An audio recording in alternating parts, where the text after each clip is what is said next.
welcome to the Weekly Stuff Podcast with Jonathan Lack and Sean Chapman.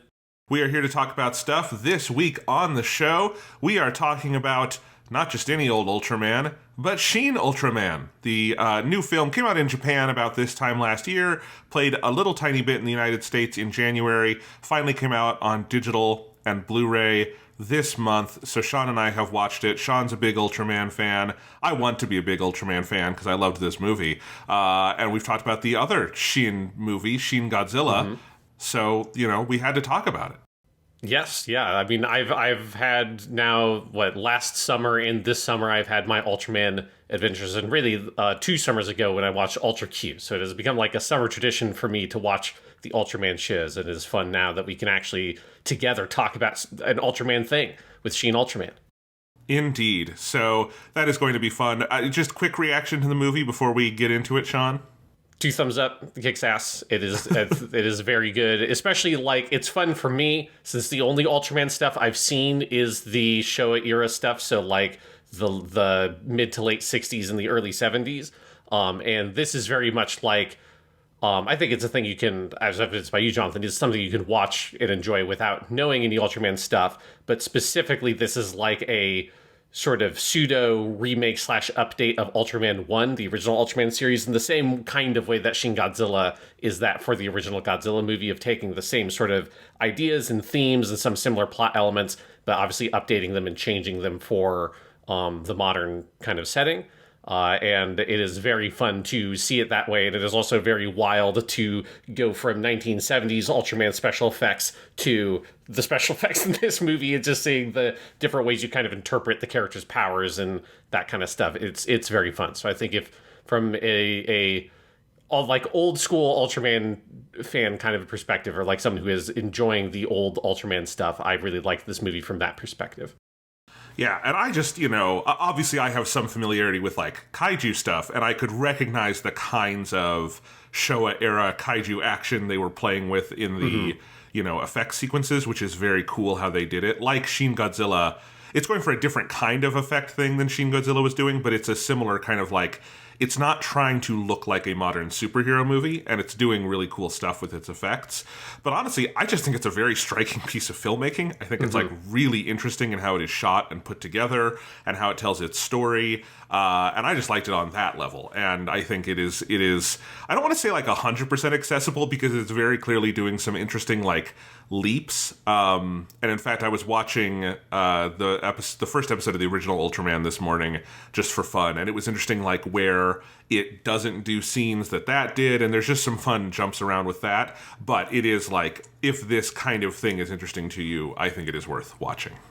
Yeah, and as you say, there's just a sort of fundamental filmmaking level on which it is really interesting and compelling. And there's because I think a lot of that filmmaking DNA, which here, part of it is it's all coming from that Neon Genesis Evangelion tradition, right? Because this is Higuchi Shinji directed it. It's written by Hideaki Anno. Anno is obviously also involved in the production in other ways, he did some of the mocap for Ultraman. But there's a lot of EVA DNA in here. But a lot of the filmmaking stuff in EVA and the weird camera angles and some of the editing choices and stuff like that, that was one of the things I learned in watching old Ultraman, is a lot of that shit comes from the more experimental episodes of old Ultraman. And so that is actually a really cool representation of the Showa era Ultraman stuff, is the weirder filmmaking style, the very kind of interesting and strange camera choices they make about where to place the camera, where to place the actors in the frame and stuff like that. It feels like it is carrying on that kind of tradition, and that is a very fun element as well. Absolutely. So we will talk all about that in a bit. So stick around for that if you want to hear about Shin Ultraman. A bit of housekeeping before we dive into stuff. Japanimation Station Season 3, The Classic Adventures of Lupin III, is barreling along. Last week we talked about Part 2, and we introduced you all to Japanese Vampire Jesus, which, if you don't understand that reference, you should go listen to that Lupin episode, even if you've never watched a second of Lupin, because it's a very entertaining conversation, because that show is wild. This week on Japanimation Station, episode 4, airing tomorrow night, we have an episode all about Hayao Miyazaki and Lupin, where we are talking about The Castle of Cagliostro, his first ever feature film, and the 2 episodes of Lupin III Part 2 he directed, which are absolute, masterclasses. So that is another very fun episode that should be notable to anyone interested in really anime at all. I don't know. I feel like the Venn diagram of, are you interested in Lupin III? Are you interested in Hayao Miyazaki? Pretty big overlap, I hope. Yes, and I feel like we've had over the years people want us to do episodes on stuff like Ghibli movies and things like that. Yes. And specifically, I know Cagliostro. So if there's anyone who's been waiting, here we go. We have finally done a Castle of Cagliostro episode. And this is the first time I ever saw that movie. And so that was also very fun. And we talked about it for a very long time. So yes, you will get your money's worth. You pay no money for this podcast, but if you did, you would get your money's worth. But yeah, so that's all going on. JonathanLack.com is popping off the Weekly Stuff Wordcast with all sorts of stuff, including my first piece of stuff this week, which is that this weekend was Barbenheimer, the movie sensation sweeping the nation. Truly, So for those who don't know, somehow, the whole thing is obviously Greta Gerwig's Barbie, Christopher Nolan's Oppenheimer, scheduled to release on the same day. I think because the respective studios just thought they would be a good piece of counter-programming, this turned into a meme because both of these movies were aggressively and very intelligently marketed. And their marketing, obviously, it was very funny to see the pink, popcorn, cotton candy world of Barbie next to trailers for Oppenheimer about the invention of the nuclear bomb and the destruction of humanity. And so people made a sensation out of it online. I have to admit, I really thought it was just going to be a kind of dumb Twitter thing, because Twitter does dumb stuff like this a lot.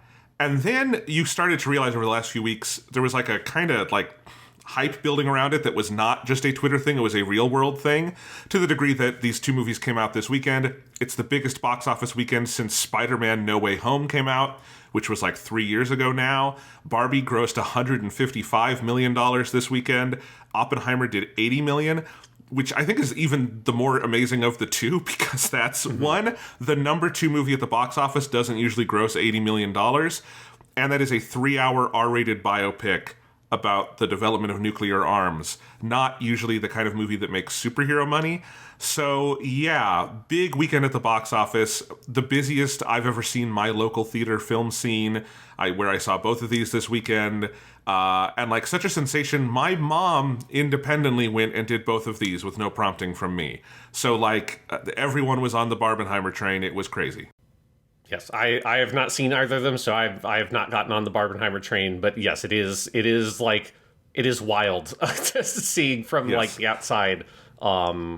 It does feel like some of this kind of stuff, coupled with the decline of the box office you see with Disney and Marvel's stuff. This is some of the stuff that makes it feel like the cinematic trends are shifting to me, of what's going to be the studios are going to be chasing this right from now on. They're going to be trying to replicate Barbie and or Oppenheimer in some kind of way. I feel is where things are going to go, and then we'll get super sick of this. But yeah, it has a big kind of shift feel to it.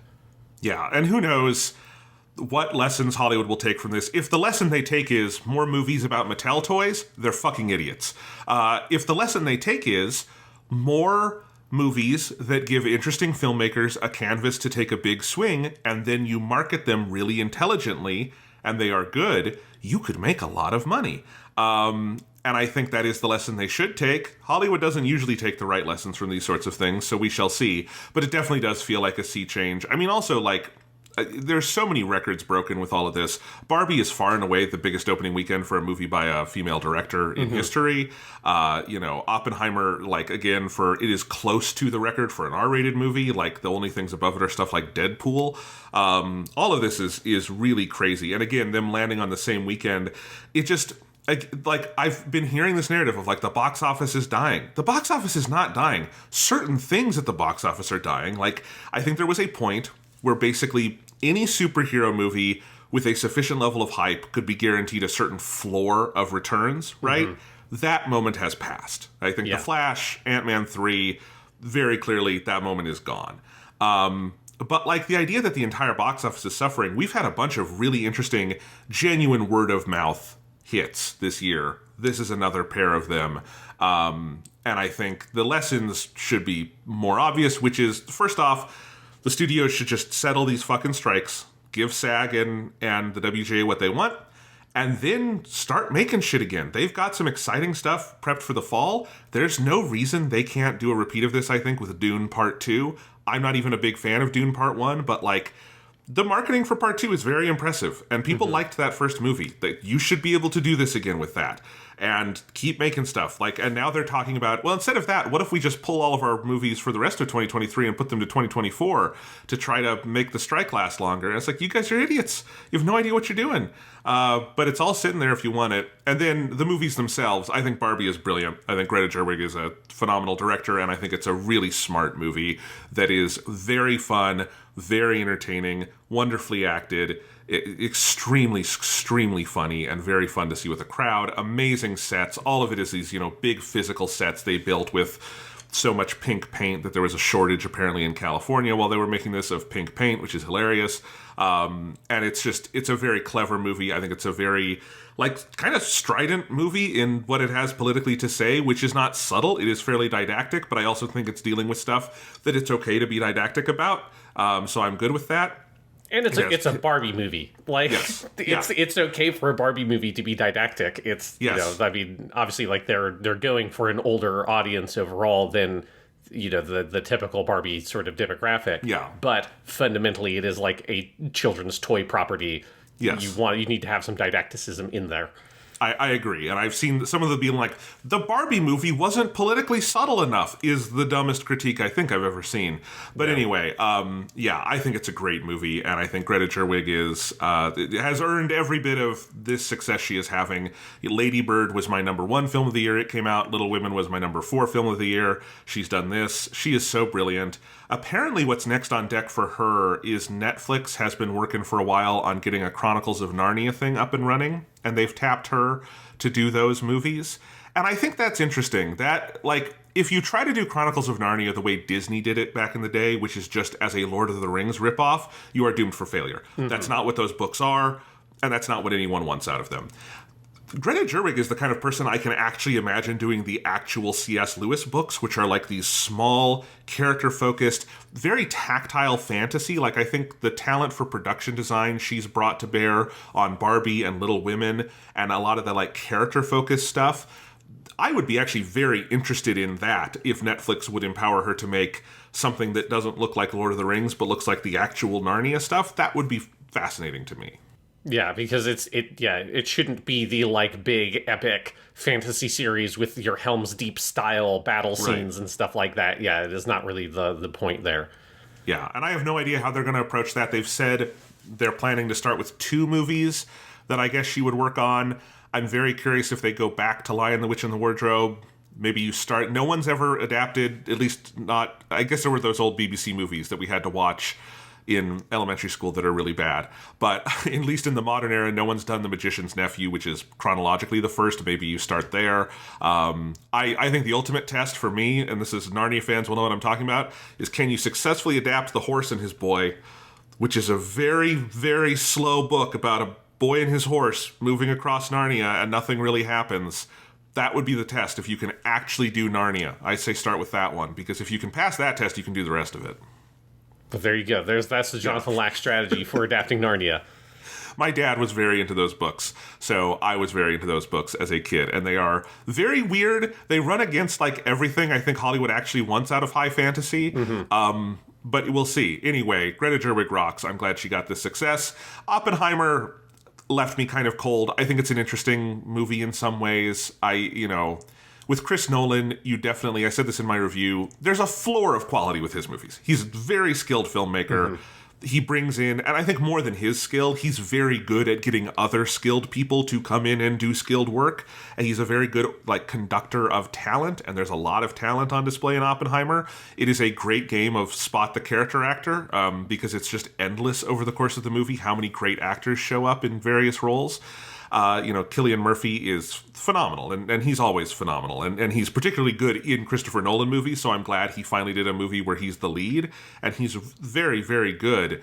The structure of it, it's moving very fast with a lot of dialogue and a lot of exposition, and it's always scored through, and it's very tiring and heavy, and I think under the surface it's actually a pretty conventional biopic, which is that it's trying to do way too much about this person rather than actually cueing in on what would be interesting, which is there's this stretch in the middle of the movie where they do the Trinity test, the first test of an atomic bomb, and then it kind of goes very internal and subjective on Oppenheimer as like the weight of what has happened kind of dawns on him.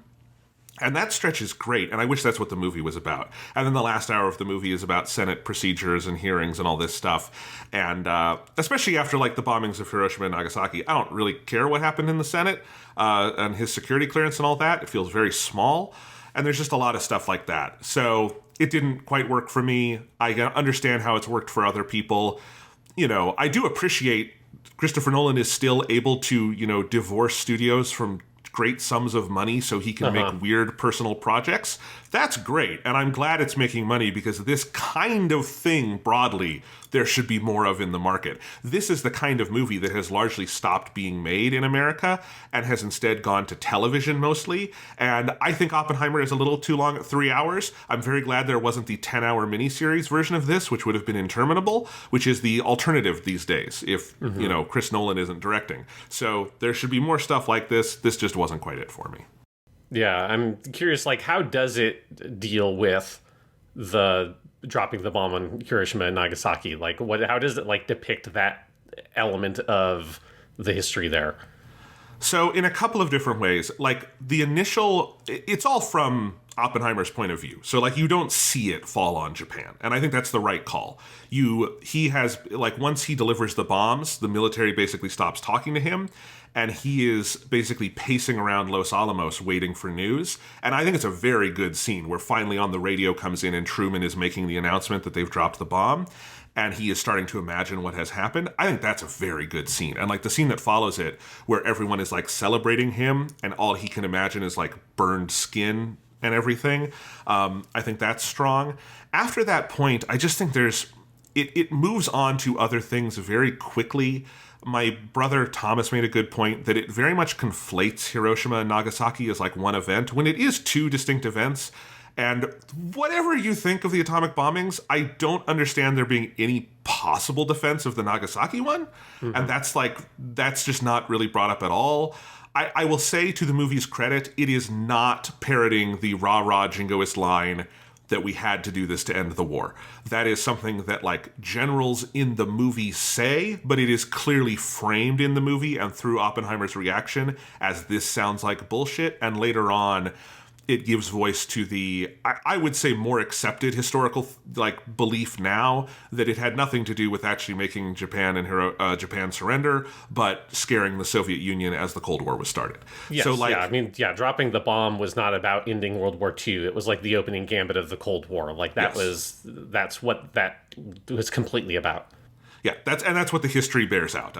People will say it's still up for debate. It's not really up for debate. There are absolute reams of evidence from all sorts of people on the ground who you would think would have been rah-rah about it and weren't. Dwight D. Eisenhower was very vocal, and he would know that it was wrong. So anyway, so it is at least, I think it could be clearer about that position, but it feels to me like the movie works from the assumption that this was a lie. It's just there's not that much about it. There's a moment where Oppenheimer is seeing with a crowd footage from on the ground in the wake of the bombings in Hiroshima, and we see his reaction, but we don't see any of the footage. And I understand not wanting to show it. It is a genuinely tricky thing. Do you show that kind of imagery? I think in this movie you need to show it. I think you need to, if he is reacting to it, I think we need to react to it. I think it keeps it... I think not showing it ultimately feels to me like it is done so you can more easily make Oppenheimer a martyr in the final act of the movie when the U.S. goes after him during the Red Scare. And I think you need to actually see this is the most direct fallout of the atomic bomb in history is the one time they were used in war. There have been other things, and they don't deal at all with, like, all the people around Los Alamos who were killed by the Trinity test, including half the cast of that John Wayne movie, including John Wayne himself. The people don't know about developed cancer in the wake of that because it was filming nearby. But anyway, like, it just feels like they want to be precious about it in a way that avoids having to really encounter the number one most impactful result of these events. Yeah, because that's like, was always my... I mean, it's really good to hear that it's not doing the, like, oh, well, it's terrible, but, the 24-ish, like, oh, we just had to get our hands dirty bullshit, which is the thing that, America likes to tell itself over and over again. But yeah, I mean, it's just a thing where, like, the weight of the evil of the nuclear bomb is so tremendous that it's like, it's hard for me to imagine being able to watch the movie.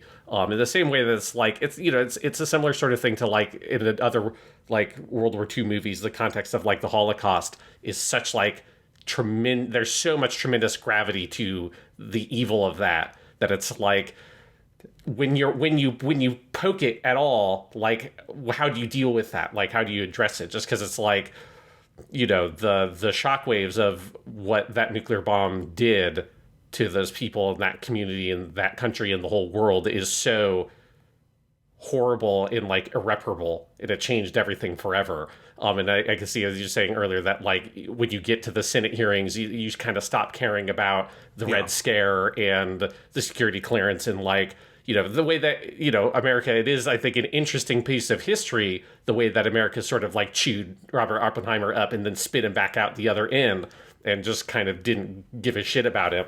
They chewed him up until the point that he saw the damage of what he'd done and started, like, arguing for arms control and saying, don't do the hydrogen bomb. Like, to his real credit, in the real world, he spent the rest of his life, genuinely, like, politically agitating against this thing.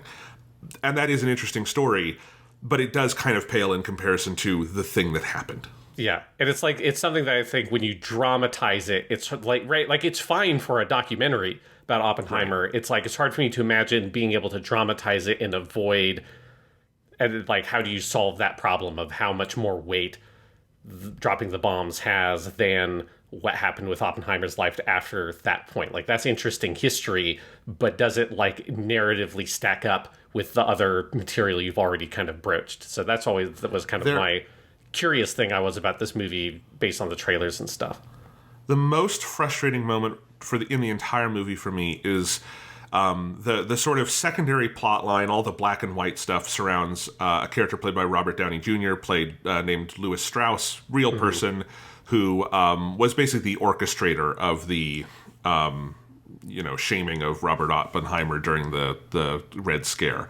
And they especially in the final act just completely turn him into a cartoon villain. And I think, and I don't know, maybe that's accurate to who Louis Strauss was, but, like, here's one problem with making cartoon villains, is that it makes the person opposite them look like a cartoon hero, which is what happens to Oppenheimer for a little bit of this movie. But more importantly, there's this scene where the Downey Jr. character, and I should say Robert Downey Jr. is extraordinary in this movie. He's so good, and it is so cool to see him in a not superhero thing again, and he's great as Iron Man. I love that. It's just we haven't seen him in, like, something else in a while, and it's cool to see him here. But there's this scene where he very frustratedly says, like, you guys don't understand, Oppenheimer's martyrdom, he wants to be remembered for Trinity, and he wants you all to forget that he is also responsible for Hiroshima and Nagasaki, and I'm not letting that happen. And I went, that's the point of the movie. That should be your thesis of the fucking movie. That's brilliant, and the point of the scene is he's wrong and he's the bad guy. And, like, I think Downey Jr. is even playing it with a level of conviction that if you framed the movie, like, 2 degrees differently, I think the whole movie comes together for me. Because that's a really interesting thesis on Oppenheimer as a person and his life and work. And the movie is like, no, that's what the smarmy comic book villain is saying. And I think that's wrong. Mm-hmm. Yeah, because it's such a complicated thing to grapple with, like Oppenheimer's culpability and then what he does afterwards. Because it's like Oppenheimer, it's the reason why I think it's a very attractive figure to make a movie about, is because he's, like, so complicated. He was a communist, which obviously was not politically viable after World War II. I mean, even during World War II, it was a pretty dicey position. He's someone who, you know, as with a lot of people, like legitimately believed that trying to build the bomb was the right thing to do because of, or like in the early stages of that development, it was a fear that the Nazis would be developing it as well. By the time you get to, we've actually got nuclear bombs, that's not a concern anymore. So it's like... Because Hitler is dead. Yes, that excuse goes way out the window at a certain point, but in the early, like, we're sort of figuring this out sort of stage and whether or not this is possible, you know, like, yeah, like Einstein was someone who recommended this is a thing we should be pursuing. He didn't actually then follow through on that because Einstein was a more moral person. But like in the early stages of the war, the idea of Nazi Germany having a nuclear bomb, that's a fucking terrifying prospect. So there's some nuance there, but yeah, by the time you get to, we actually are doing the tests, we actually like have like made a viable nuclear bomb, and then now we're going to drop 2 of them on Japan. Like there is no complicating moral factors there. It is only like disgusting base human hatred and ambition that is driving that whole machine at that point, and dropping 2 nuclear bombs on 2 human, like, civilian cities. It's, you know, it's so evil and gross that it's like, that's the thing I struggle with just conceptually. It's one of the things that's kind of kept me from watching the movie, is I just don't feel like I would be able to enjoy it because it's too heavy shit that I don't really want to see Christopher Nolan's take on personally, even if it's probably a very well-made film. Well, and like, honestly, that's kind of how I felt going in, Sean, and I think if I hadn't had plans to review it, I don't think I would have seen it at all. It's not that interesting to me because of some of these same issues. You know, I will say, I didn't care for it. I don't think it is, like, so morally objectionable that I would say, you know, don't see it. I think if you're interested in it, go see it. It's interesting to grapple with. It is an interesting movie. It did not really land for me, but I don't hate it. And I kind of expected I might hate this one, and I didn't. So that's nice. Barbie is the better movie. You should go see Barbie if you can find a showtime with free seats, which is kind of hard right now because that movie's like sold out everywhere. But yeah, Barbie has no nuclear bombs in it, just so everyone knows. Oh, that's disappointing. It has Ryan Gosling shirtless. That's got the force of a nuclear bomb. That joke's in bad taste. They should have put that on the poster. It is funny how much the Barbenheimer thing became a phenomenon without either studio leaning into it and doing like stupid marketing around it. There was like Greta Gerwig and Christopher Nolan jointly saying, go see each other's movies to be nice. But other than that, they didn't have like, they didn't have like a scene where like Ken is like riding the fucking H-bomb down from the sky like in Doctor Strangelove, which would have been very funny. Yes, although that would have been in extremely poor taste. Yes, it would have been. Yes, it would have been. All right. Anyway, that's what I've been up to, Sean. What have you been up to? Final Fantasy 16. That's just basically it. I'm very close to finishing that game. I'm basically at the point where it does the video game thing where it says, "Hey, if you go do this thing, the game's going to end. So if if you want to do all the other stuff, now would be a good time to do it." So I'm doing all the other stuff. I think I've got maybe about 4 side missions left, so I'll probably end up finishing this game tonight. Last night I got the sword that must be the most powerful sword in the game because you get a trophy specifically for when you make it. So I was like, okay, that seems like that must be the one. And it's a pretty cool sword. But yeah, I'm just having a great time with that game. I love Final Fantasy 16 to death. It is such a big, fun, goofy game. Like there's something about the like kind of blend of the Game of Thronesy elements there, but it is so at its core a JRPG, and it wears that like early on. You know, it's pretty early in the game that you see the pathway it's going to get to, and you're fighting God at the end of the game. That's not a thing that the game is like. It's like a twist that is going to go to that subject. But I just love the game's whole sort of sense of itself, its characters, the community that you build with all those characters at the core of the story is incredibly fun and endearing. That again reminds me so much of Tales of Arise. Like those two games are like a cool double feature because they're both JRPGs, like using metaphor and symbolism to tackle very similar topics and have very, I think, similar takes on like capitalism and oppression and like materialism and these kinds of things that are chewing up and destroying our world and our people. And that's like very much what both those games are about in very JRPG ways. That's very fun. And then the combat is fantastic. At this point, I have all the different Akon move sets unlocked. And one of the kind of genius things about the game is that they make it completely free to respec your character, which is a thing that games are doing more frequently these days. But lots of games, like Diablo 4 does this as well. Or it doesn't make it totally free, but it makes it cheap enough that it's like viable to respec your character. But the problem is respecing your character in Diablo 4 is like such a huge deal, because then it's like, I have to rethink all of my gear and grind for different gear and all that kind of stuff. And the skill trees are much more complex. So even though I never really did respec in any major way when I played Diablo 4. I just kind of adjusted my character build a little bit here and there. Whereas with Final Fantasy 16, because it's such an action-focused game, it's much more like when I unlock a new Akon, I basically reset most of my skills and then totally rethink, okay, well, now that I have this one, because, the way they synergize together, sometimes you have a skill set that maybe at the time, like for me, it was Ramu, the lightning one, I didn't love so much at first. And then some of the later ones I unlocked made me think, oh, wait, I could use this skill in like synergy with this other skill, and this would kind of work really well. And so I've changed up the way I play the game pretty completely about 4 or 5 times at this point. And what's really fun is at this point, the build I have right now, I kind of don't even use normal attacks anymore. Like every once in a while, I need to do like a normal combo to kind of fill a little bit of a gap in my attack strings. And it feels nostalgic of like, oh, right, I can just like hit people with my sword and shoot a fireball. And that's a thing you do sometimes because there's so much other shit going on in the combat at the point where I'm at with the character build I'm using. And that's very fun. And it is very fun to try to like just maximize your damage and figure out the most efficient ways to kill the giant monsters on like the hunt submissions and stuff like that. So yeah, I'll probably end up finishing the game tonight or tomorrow. But I'm still really loving Final Fantasy 16. It still gets 2 thumbs up for me. I have a question about the respecing, because here's the thing. Yes. The way I've been playing it, so I'm up, I have Ramu, so I have those 3, but I just have enough points to unlock everything. Like, is there more? Like, there's that center circle. Does that ever change? Or is that just... No.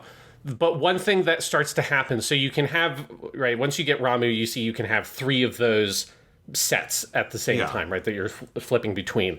Eventually, when you get enough of them, what gets very expensive on the skill tree is upgrading. So each of those skills has like 3 different levels of upgrade or whatever. It's like your basic one that you just unlock it. Then you can buy an upgraded version of it, which just gives it additional powers. I didn't even know that. So yes, so you can go back in, and if you press, I think, triangle on them, it will show you what the upgrade does. And then there's a third upgrade called Mastery, and what Mastery does is it allows you to put that skill on a different Akon. So like, say you want to have the Phoenix Dash, but you also want to be able to use one of Ramu's abilities and put it in that slot because you don't want to have Ramu's sort of the circle move.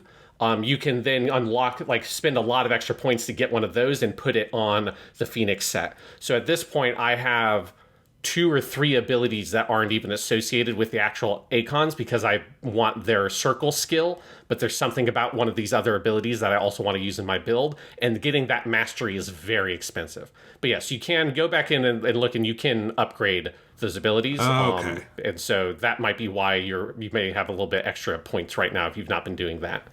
Okay, this game is actually very good at tutorializing things. I must have just missed that at some point, so who knows. But yeah, I'm loving it too. I am past the second time jump to keep it vague, and it is extraordinary. I'm loving it. I want to go play more right now. Again, I think we will do a big Final Fantasy 16 podcast at some point once I'm done with it as well, but it's absolutely a blast, and just so fucking polished. Like, that's the thing. Yes. I got to the point after the second time jump, you get this person at your hideout who you go and talk to, and they can just bring up these 2 big, elaborate, like, interactive maps that show you the relations between all the characters over time, because this game takes place over many number of years. I actually think the better comparison, people have been comparing it to Game of Thrones, it's actually a little bit more like House of the Dragon, the spin-off show, which also has these big leaps in time, which is very much like what Final Fantasy 16 does. And you can trace over time all these changing relationships. Then there's a separate map for like the nations of the world and the changing political situation. This should be like just standard required for every high fantasy game or anything like this from here on out. I've been thinking so much about like how much better received would Final Fantasy XIII have been if it had the system where you could just hold down the middle button and bring up a guide and go, okay, what's the difference between a fal'C and a pulse l'C? I need to know. I need to be reminded of this. Because I'll be honest, there's a lot of proper nouns in Final Fantasy XVI, and there have been times where I go, what's the difference between those two things? And I'm like, oh, I can just hold down the touchpad and it will tell me. That's nice. Other games have needed this very badly in the past, and more games in the future will need it, and I hope they learn from this. I assume it takes a good deal of extra work on the side, but it is so worth it. It's so cool. Yeah, it's a good point that, like, the game does feel so tremendously polished. Like, there's just all these little extra pieces here and there in the edges of the game that feel like something that you would see in, like, the Game of the Year version with, like, a year worth of patches and stuff like that. But it's all here from the jump. Like little tiny things that I love, like the way it handles the side quests on the menu is so good, particularly once you get deeper in the game and you have access to a lot more of them, where you can track 3 different side quests at a time. And then on the side, it'll have like this, where you're kind of on the side of the screen where it tells you your quest objectives. It'll have the 3 ones that are the ones you're tracking. It'll have a little Roman numeral next to them, 1, 2, and 3. Then when you look at the world map, it will show you where those are with those little Roman numerals next to them. And whenever you get a new side quest, you can hold down triangle when the side quest thing pops up to like prioritize the quest and put it in at number 1 of that list of 3. So it just makes it extremely easy to keep track of which quests am I following. I just got a new one and this one's really interesting. I want to make sure this is on my track list, and then I can go look at the map and at a glance know exactly which one of those icons is which one of my 3 quests. It's so well organized and constructed in that way. And there's like a guy at your home base who just, like, his only function is he just lists what all the side quests that are available right now are. And so you can just look at those and take a glance and be like, okay, in this region, there's like 3 side quests. Maybe I want to go there. And it's just very plain and easy to see. And if you click on them, he'll just like teleport you to the relevant zone. So you can go to that side quest very quickly. There's shit like that all over the game that is just like extremely well thought through. And I think the biggest one is everything to do with the codex side of the game and how it delivers the backstory and like the world building and the setting and all of that in a way that's just like very accessible.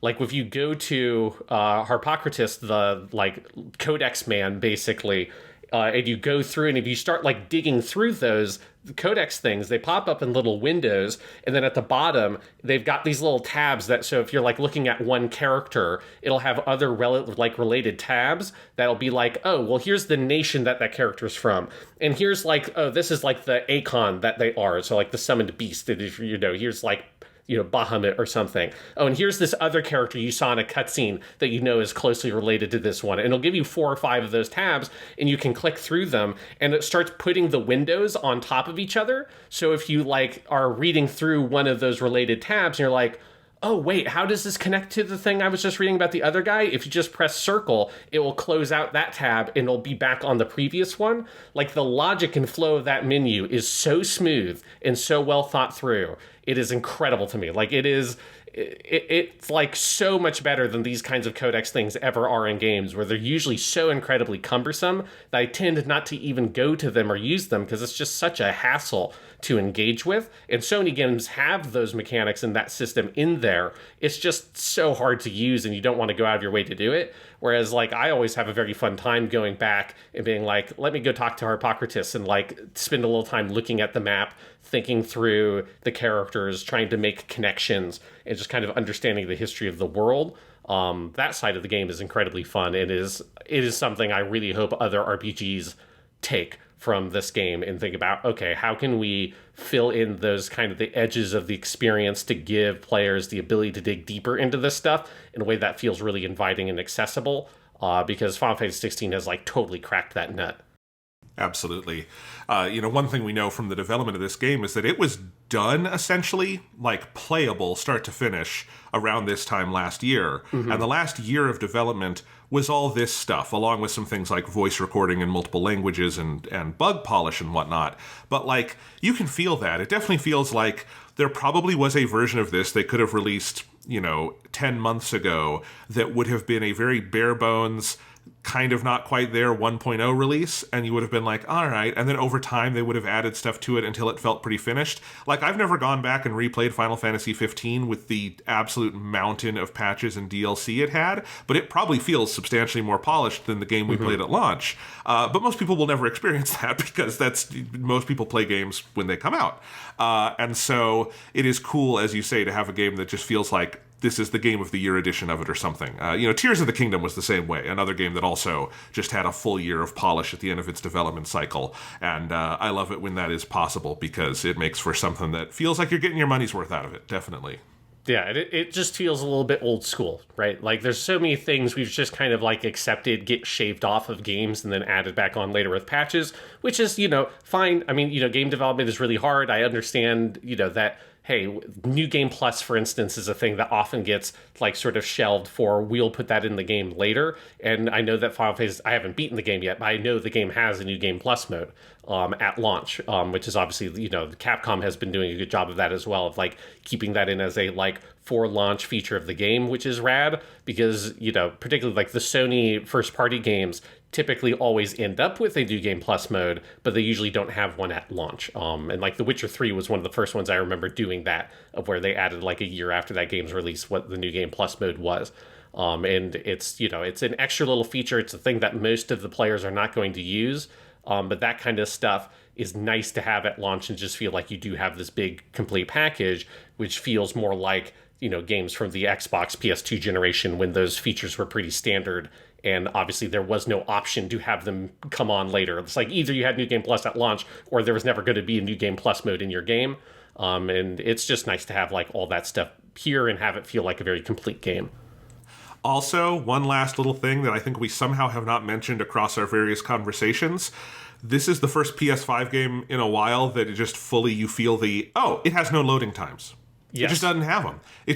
You just play it. It literally, there is no load screen. It's just, if you want to travel to a completely different environment, that in your muscle memory is, I'm going to need to put my controller down for 2 or 3 minutes. It's like, fade to black, fade back up. And it is so elegant. It's exactly like Demon's Souls in that way, or some of the like games that came out at the launch of the PS5 that just were wowing us with the just complete absence of load times. The slickest thing in the entire fucking game, I think, is that if you were playing a different game on your PS5 and you want to go back to Final Fantasy 16, and I've been doing this a lot because I'm still playing Street Fighter, you just click on, when you select the game, there's an option below to say just continue game, and it just skips all of the title screen, all of the logos, anything, and just drops you right back where you were, as though you had... It's very much like the suspend feature, almost, on like the Xbox, except honestly, it is faster getting back into your game through that than using the suspend feature on Xbox. It's insane. Yeah, and it doesn't break, which is when I was using my Series S, like every game I used that didn't work for it because those games had online connections, and then it's like, oh, now it's going to kick you back out to the main menu. Yeah, like all that experience is so seamless, and it uses the controller very well. Also, there's a lot of good stuff. Like, I don't think you probably haven't unlocked the Chocobo yet, but once you can ride a Chocobo, you can ride a Chocobo? Okay. Yes.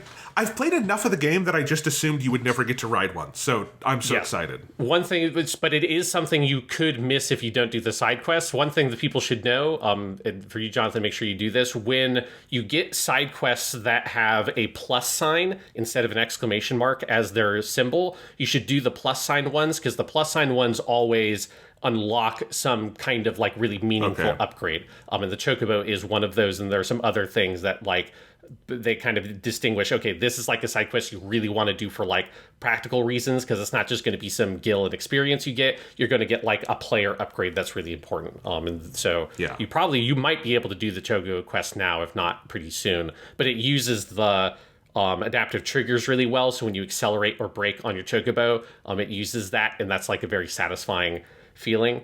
But yeah, like the loading thing is awesome. It is another game that feels like we just need to fully move to the loading screen, like imagery is gone. Like we just need to get rid of that. And because we've had like a couple years now where a lot of games still cling on to that, even for their PS5, Xbox Series versions, because it's usually their cross-gen game, so it has it on the PS4 version anyways. But it's like, even if the load time is the exact same, there's something much more elegant and satisfying about the fade to black, fade back in, than getting this like brief flash of here's a little like piece of concept art with like a 3-sentence long tip on it you're never going to be able to read, and then like it just sort of appears on screen and then disappears really fast, and it's kind of jarring and it feels broken almost. It's just so much more elegant and fits with the presentation when you just fade away, or like Demon's Souls did the thing where it had like fog come on the screen and the fog recedes away.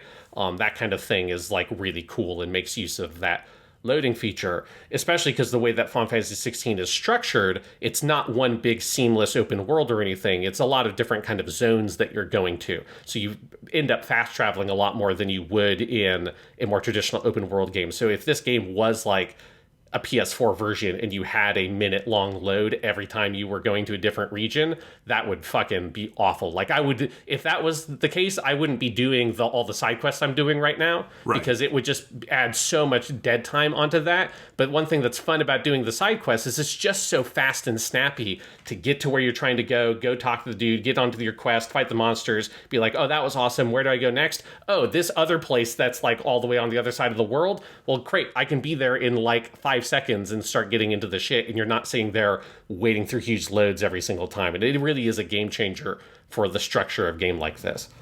I agree. And you were saying like, oh, don't skip this side quest, Jonathan. And I'm like, well, I've done every single one the game has given me so far, so I haven't skipped anything. And part of it is exactly what you're talking about. It is there is just no loads. And like, I'm still having to readjust myself, where my muscle memory is when I get on that big map and I select something, I grab my phone for the 3 minutes I'm going to go spend on Twitter or whatever. Well, not Twitter so much anymore. I don't know, Instagram, whatever I'm using these days. While I'm waiting for the fucking load to happen, right? And you don't have to do that anymore. And I think like developers are also still going through this. It's exactly as you say with like load screens. We're like, the technology is there. There's no friction there anymore. It is now just purely, can we as game designers and game players wrap our heads around a world without loading? And can we implement that into the games? Because you're right, I think 16 actually feels like a game that has wrapped its head around that. I think its structure, it feels freed to do, because it is essentially a cartridge-based kind of thing with no loads. And it feels like a game from the Super NES or something on that level. Not visually, but you know what I mean. Yeah, more of this, please. I love it. Yeah, it's a very satisfying game. It does just feel like it's the first game, we talked about this last week, it's the first game in a long time that feels like, okay, we're moving out of that cross-gen period and we're now getting into, you know, like I'm sure Spider-Man 2 in October is going to feel the same way. It's like, okay, yes, we are making games for these consoles, and that feels good because it has been a long, you know, and I understand all the reasons for why it has been long and drawn out, but it has been very long and drawn out. It's nice to be moving past that point. Absolutely. I have one other game to be talking about that I've been playing, which is also a Final Fantasy game. This was on sale this week, and I've been waiting for it to go on sale. I got Theatrhythm Final Bar Line for the Switch. I think it's also on PlayStation and Xbox. Yeah, but it is and I had to think about it because this series, for those who don't know, it's the Final Fantasy rhythm game. It was a 3DS exclusive for a while. It started on the 3DS, and it was over there. So I think this one is the first one that's on like Sony and Xbox and everything. But it is everywhere. It's also ridiculously good. It is like, because I played one of the earlier 3DS ones, and this is like such a feature-rich game. For those who haven't played these, they're not quite like, you know, your Hatsune Miku or Persona Dancing All Night rhythm games where like everything is super bespoke and there's a big dance and music video for everything. There couldn't be. There are 400 songs in this game, because what it is doing is it's just using the tracks from the various games, and there are some new ones as well scattered through, and then the whole sort of visual system and everything is sort of shared among pieces of the game. There are bespoke visuals for different parts, but basically it is like a rhythm game RPG where you're going through the levels and fighting monsters and stuff, but just purely by doing the rhythm game part of it. But with the added advantage of it's all the Final Fantasy music you could ever want, which is awesome because Final Fantasy has a claim to make to the best, you know, video game music of all time. I think there's no real answer to that question, but it is up there on the Mount Rushmore of great video game music, right? So, you know, and it's very feature rich. It's got a separate musical campaign for all of the mainline numbered entries up through 15. 16 is not in there yet, but I assume they'll do DLC. And then you've got a bunch of others. You've got Crisis Core, you've got the 13 sequels, you've got Type 0, you've got... there was at least a couple in there, Sean, that I had never heard of. And I think I know most of the Final Fantasy stuff until I look at the list here, and I'm like, I don't know what that was. There was a fucking Final Fantasy VII thing I had to look up, and I'm like, oh, this is the music from the OVA that was released in 2002, and then this music was put in Crisis Core, because I thought it was a Crisis Core track, but they didn't say it was, and I was confused. So it's very rich on that level. The rhythm game, like, it has, I think, a very high similarity with something like Hatsune Miku, but it is a little simplified, but I really like it. It's very tactile. It's very just fun to play through the levels. It's very addictive. One thing I like versus some other rhythm games is that the tracks just... they're a little shorter. They're not every song is kind of a big event, so it's much more kind of pick up and play, bite-sized, run through these different areas, and that's very fun. Like, you can sit down and just do one of the game campaigns, start to finish in half an hour, 45 minutes, and just go, I'm going to do all the tracks from Final Fantasy 1 in here. And it's super cool. And if people want a Final Fantasy rhythm game, this is like... so feature-rich on what that sort of thing should be, and I'm having a blast with it in between playing Final Fantasy 16.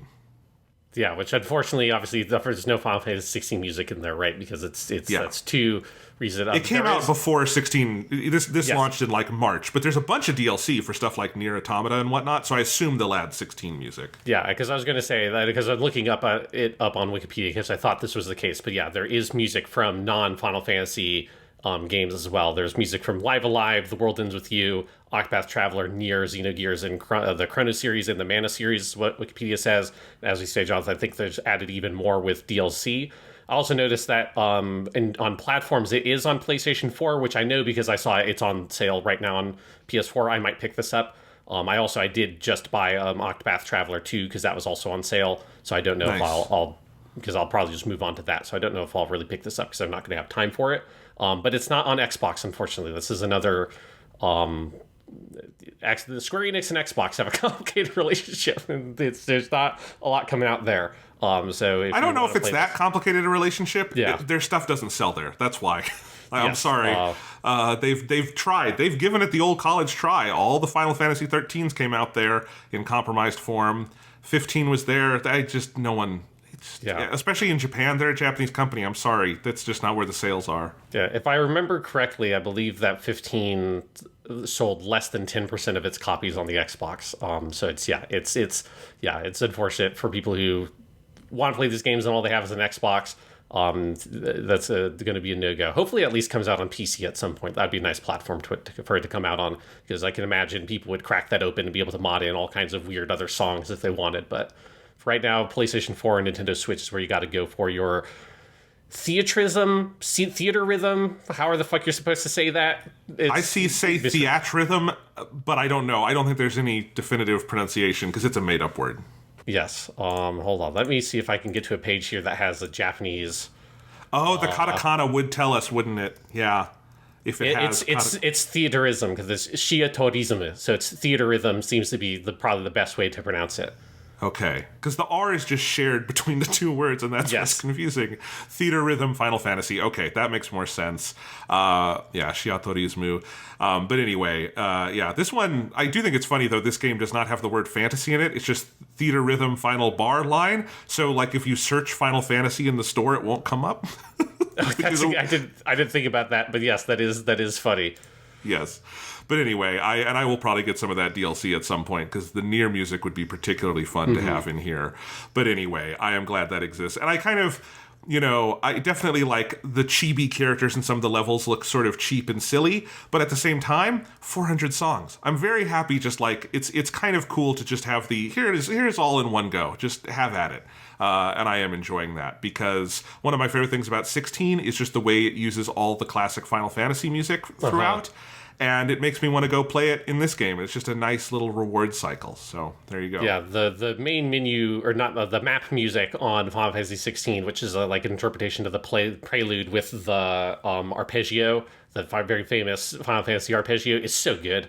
Yes. That's like kind of like with Street Fighter. That's just a game where sometimes you just want to hang out on that menu for a little bit and just appreciate the music before you go somewhere.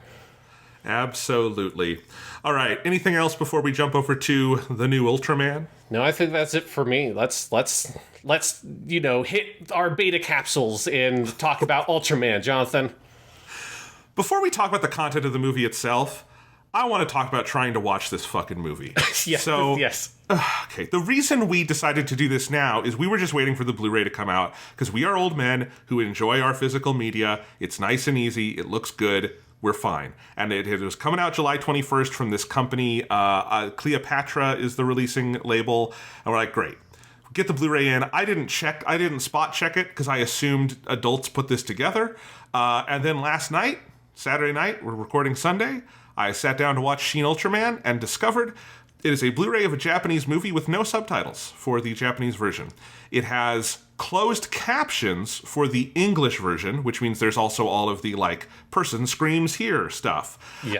But it's not just that there's closed captions. They are in the wrong spot on the screen, in between the image and the black bars, which is wrong. It's just, there's no logic behind that at all. And then there are a bunch of formatting errors. And none of the on-screen text is subtitled. And if you're thinking, I saw Shin Godzilla, that had a lot of on-screen text. Is there a lot of on-screen text in Shin Ultraman? Yes, there is. And even if you're watching the English dub, none of it is subtitled for you on this disc. And I have a baseline of some Japanese knowledge. I can't read that fucking fast. I needed the subtitles for this movie. So I took the fucking disc out, and I went to my computer, and I sailed the high seas, and I had to find something else. What the fuck? How does that happen in the year 2023 that you put out a movie of a Japanese film and just don't do subtitles?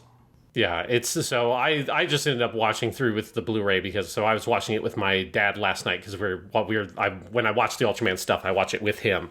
And I did have to pause 3 or 4 times at the beginning of the movie and explain to my dad what's going on.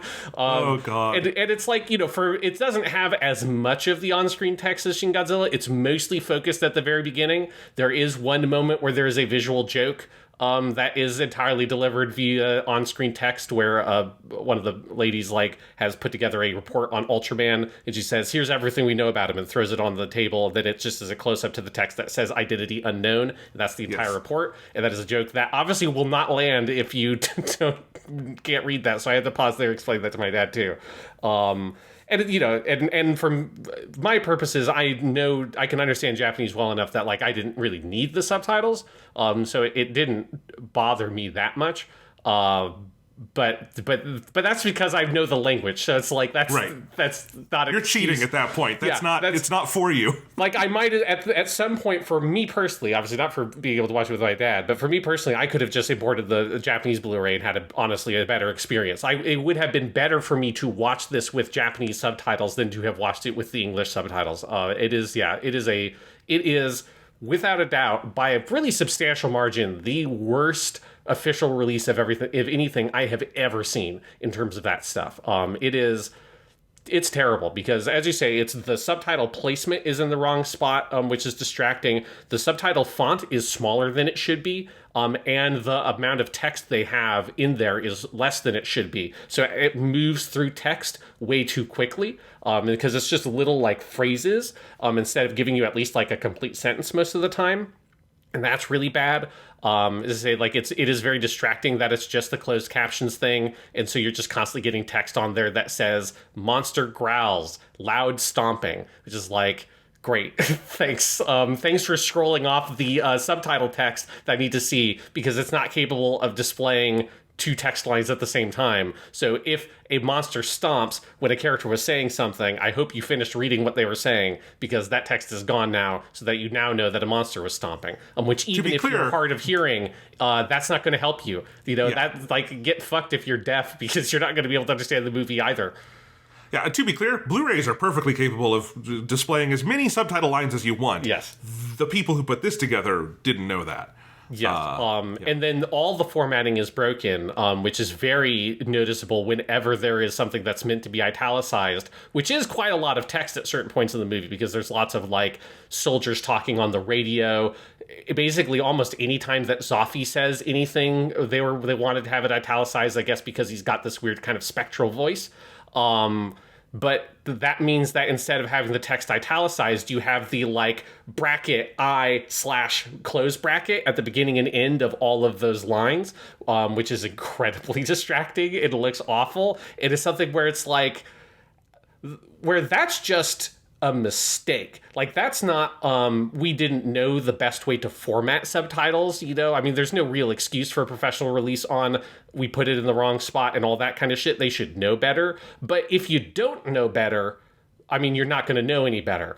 You know better than, you know that it's not supposed to be bracket I/bracket. You know that that's not what it's supposed to be. That's just like, you didn't spot check the fucking thing before you printed the discs, I guess. Like, how the fuck does that get through is insane to me. It's like, even the worst fan subs I've seen, which might maybe occasionally have a formatting error in the subtitles, it would be like, oh, here's one line where they did it wrong and they didn't realize. It's not literally every single time there's supposed to be a piece of italicized text on the screen, you have the bracket format up there. That's like shockingly incompetent.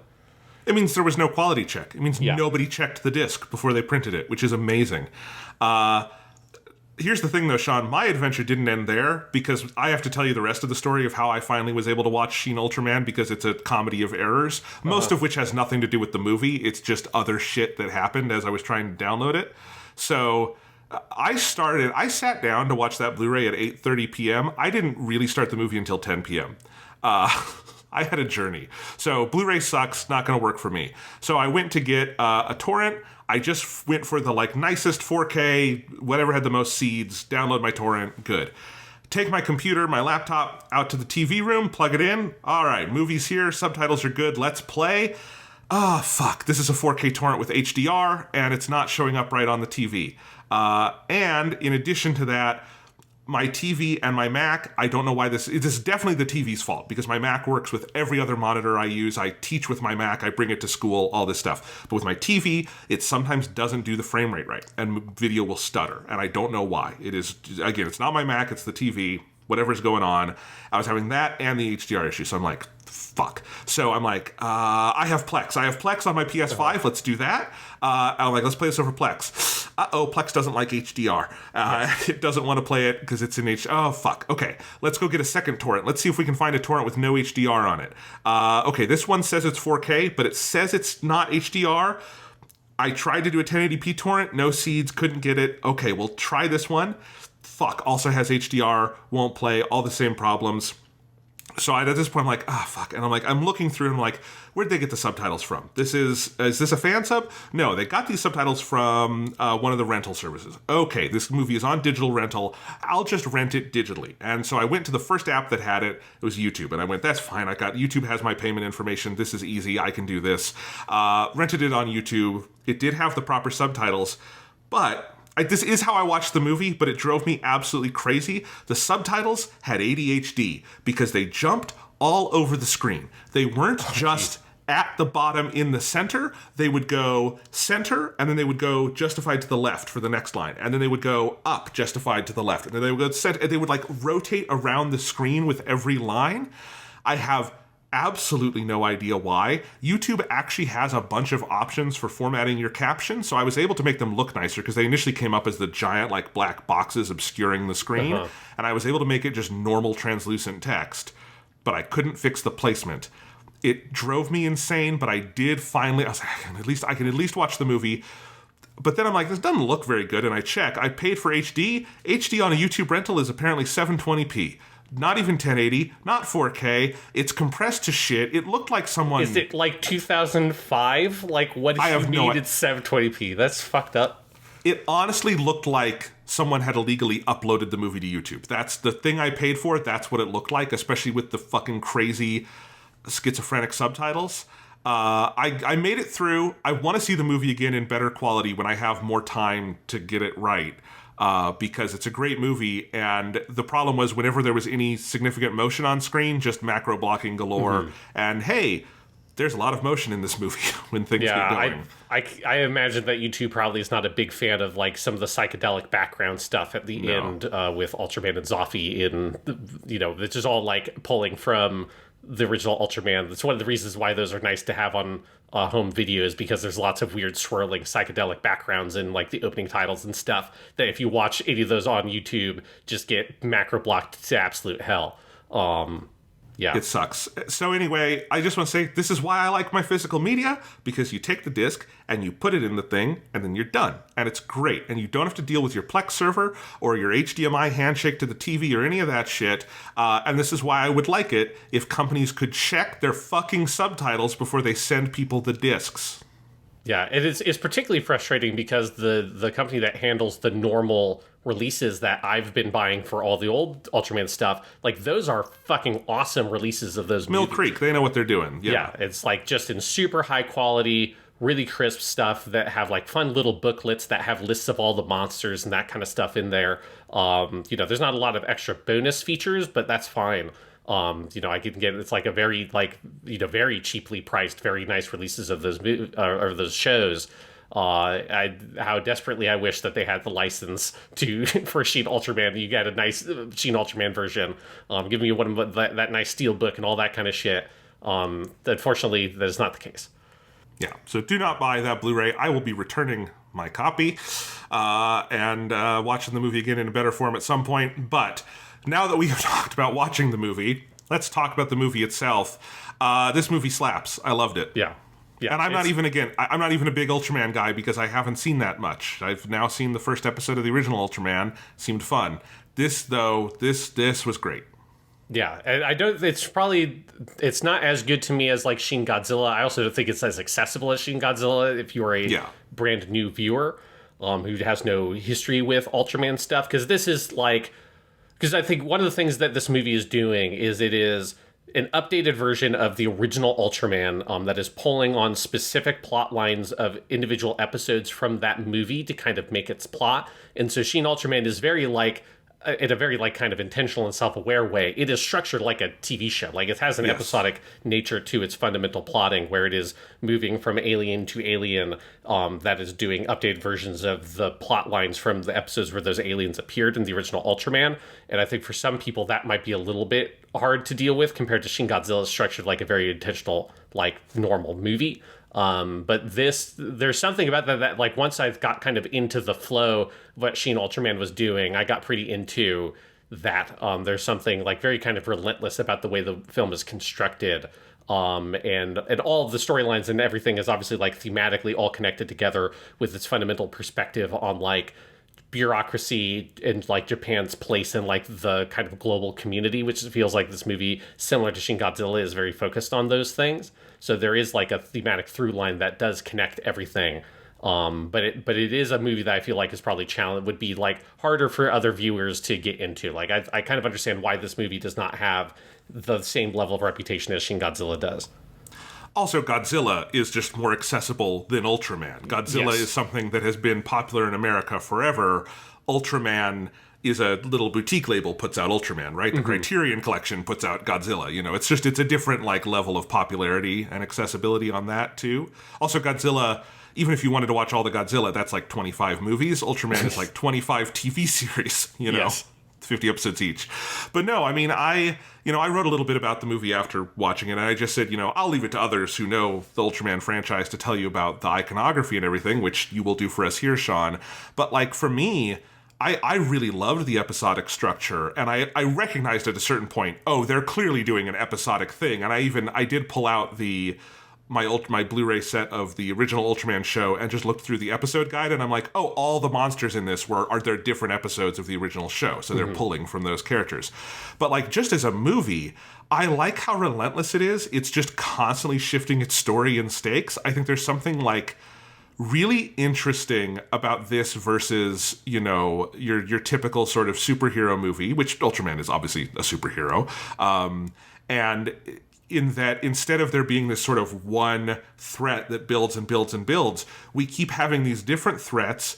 As they start to build, they get nullified in some way. In one case, it's just because the middle villain of the movie like sees the other Ultra guy and is like, I'm done here.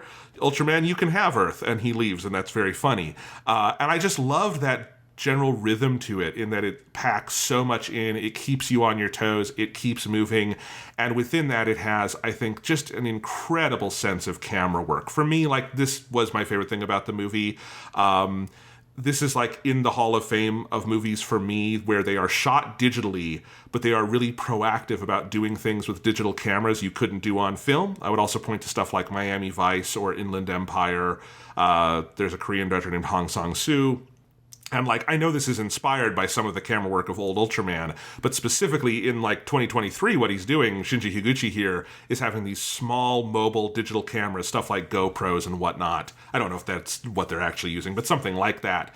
And they're just mounting them everywhere. And it's just, there are no repeated camera setups in the movie. There's no normal shot, reverse shot. There's never, like, the camera is never in one place for multiple shots. And it's just constantly finding new ways to do it.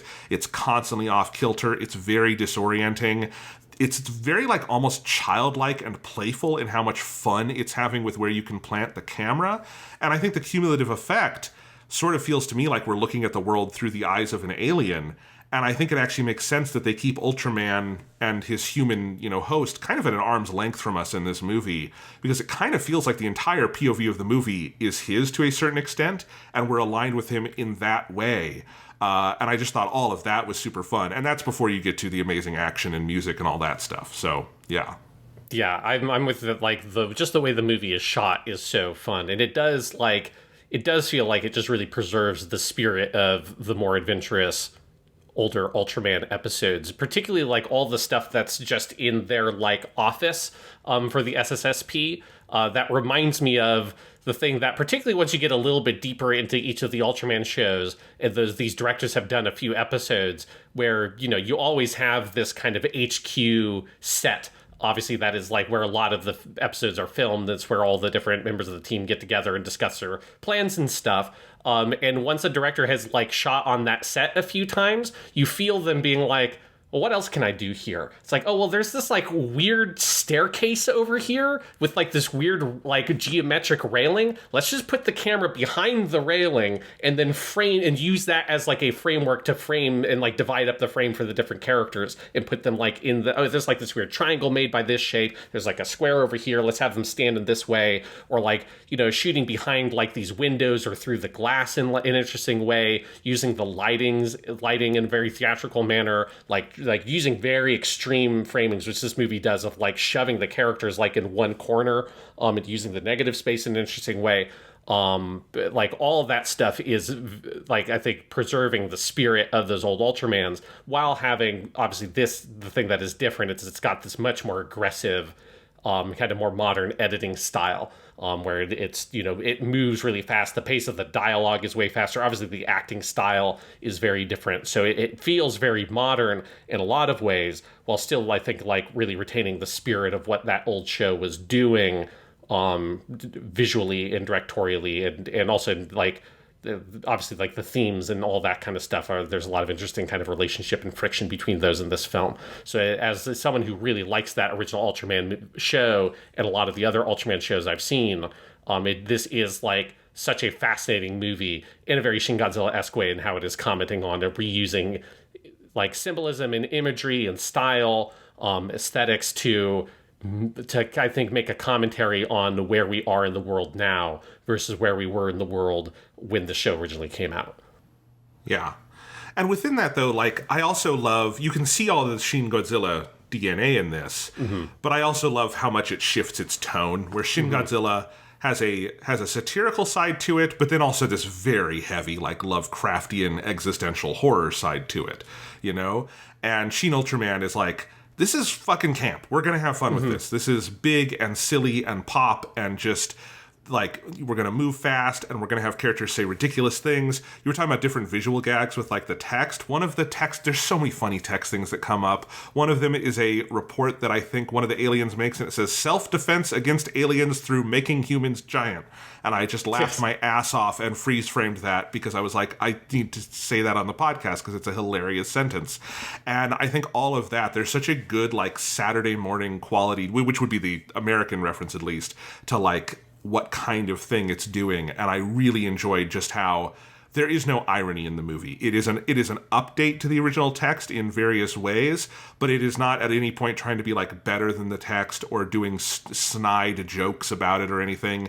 Like, you can have never seen a second of Ultraman, and you can tell this movie loves Ultraman in a really, like, profound way. Yeah, like I think one place where you can see that is it does a kind of joke that I think is a sort of joke you've seen a lot in American movies that deal with this kind of material, but it's handled very differently, right? So like in a lot of American movies that do this kind of nostalgia stuff, there's always like an embarrassment around the name of things. You see this like superhero movies all the time of like, we have to come up with like an excuse or a reason for why this character is called Doctor Strange or Spider-Man or whatever, or the Fantastic Four. You have to like write in a little thing, and then usually the characters are embarrassed about it. It's like, oh, I can't believe you're calling me that. Like, this is ridiculous or silly. In Shin Ultraman, they do write in an explanation for where the monster names come from, which is funny just because in the original shows, there's no explanation. Like, it's just this monster appears and everybody looks at it and it's like, it's a Zeton or whatever. It's just everyone. Well, I guess with the alien ones, the aliens do show up and they always say, "Oh, I am a Mephiles Sagine," and they always just tell you who they are. But with like the weird giant, like the drill monster, for instance, it just like sort of shows up on screen and everybody knows that thing's called, what is it? I think it's like that's the Naranga, I believe, or maybe that's Gabara. I'm looking at the names here.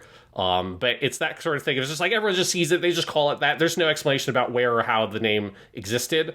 Here, they just write in one quick gag, which is that one of the guys who's like some sort of middle manager. There's a lot of like different kind of bureaucracy stuff here. But one of the middle managers just likes coming up with the names, just comes up with random names. But when he does, everyone just rolls with it. There's nobody's making snide jokes about it. Nobody's going like, oh, this is so stupid. I can't believe we're calling this thing Garunga. It's just... Oh, okay, yep, nope, it's Gabara showed up, he's called Gabara now, like, and they just immediately are moving on to the next thing, and there's something I really like about, they do write in the little bit of a joke, because like, somebody has to be coming up with these fucking names, and I like that it's just this, like, random guy, but once he comes up with the names, they just treat it the way that they did on the show, where it's like, that's just what it's called, we're just here doing our job, we're gonna go kill this giant monster thing, and we're just gonna move on with our day. I adored that. That was like it's because it's very early in the movie you get that joke, and it is, one of the actors here is Hidetoshi Nishijima, who's the head of the SSSP, and he's a great actor. You might have seen him in Drive My Car. He's just phenomenal, and he brings this real weight to it, and I think he's the one who gets the signal. He's like, we are calling this one Naranga, and you can see he has this little beat of like, this is silly, and he's like, all right, Naranga it is. And it's just, there's something about that actor delivering it of just like, we're doing this with a gravity, and I kind of loved that element of it. And when I was watching the first episode of the original Ultraman this morning, there was a moment where I'm like, this must have been very inspirational to how this movie handles it, because at the end of the first episode of Ultraman, they're all standing in a circle, and they're like, well, our new alien friend, he'll need a name. And they're all like, what should we call him? And one of them says, I know, Ultraman. And someone says, oh, I like it. It's very ultra. And I laughed my ass off. And I'm like, that is exactly the spirit they have in this movie to the names. And it is the exact right kind of spirit. Yes, and they never once ever, at least in all the shows I've watched after original Ultraman, they never explained where that Ultraman's name came from. There's no like, and this is why he's called Ultraman Ace. It's just like, it's just Ultraman Ace. Yep. I don't know why all these, at a certain point, it turned into like Ultraman was just Ultraman's name.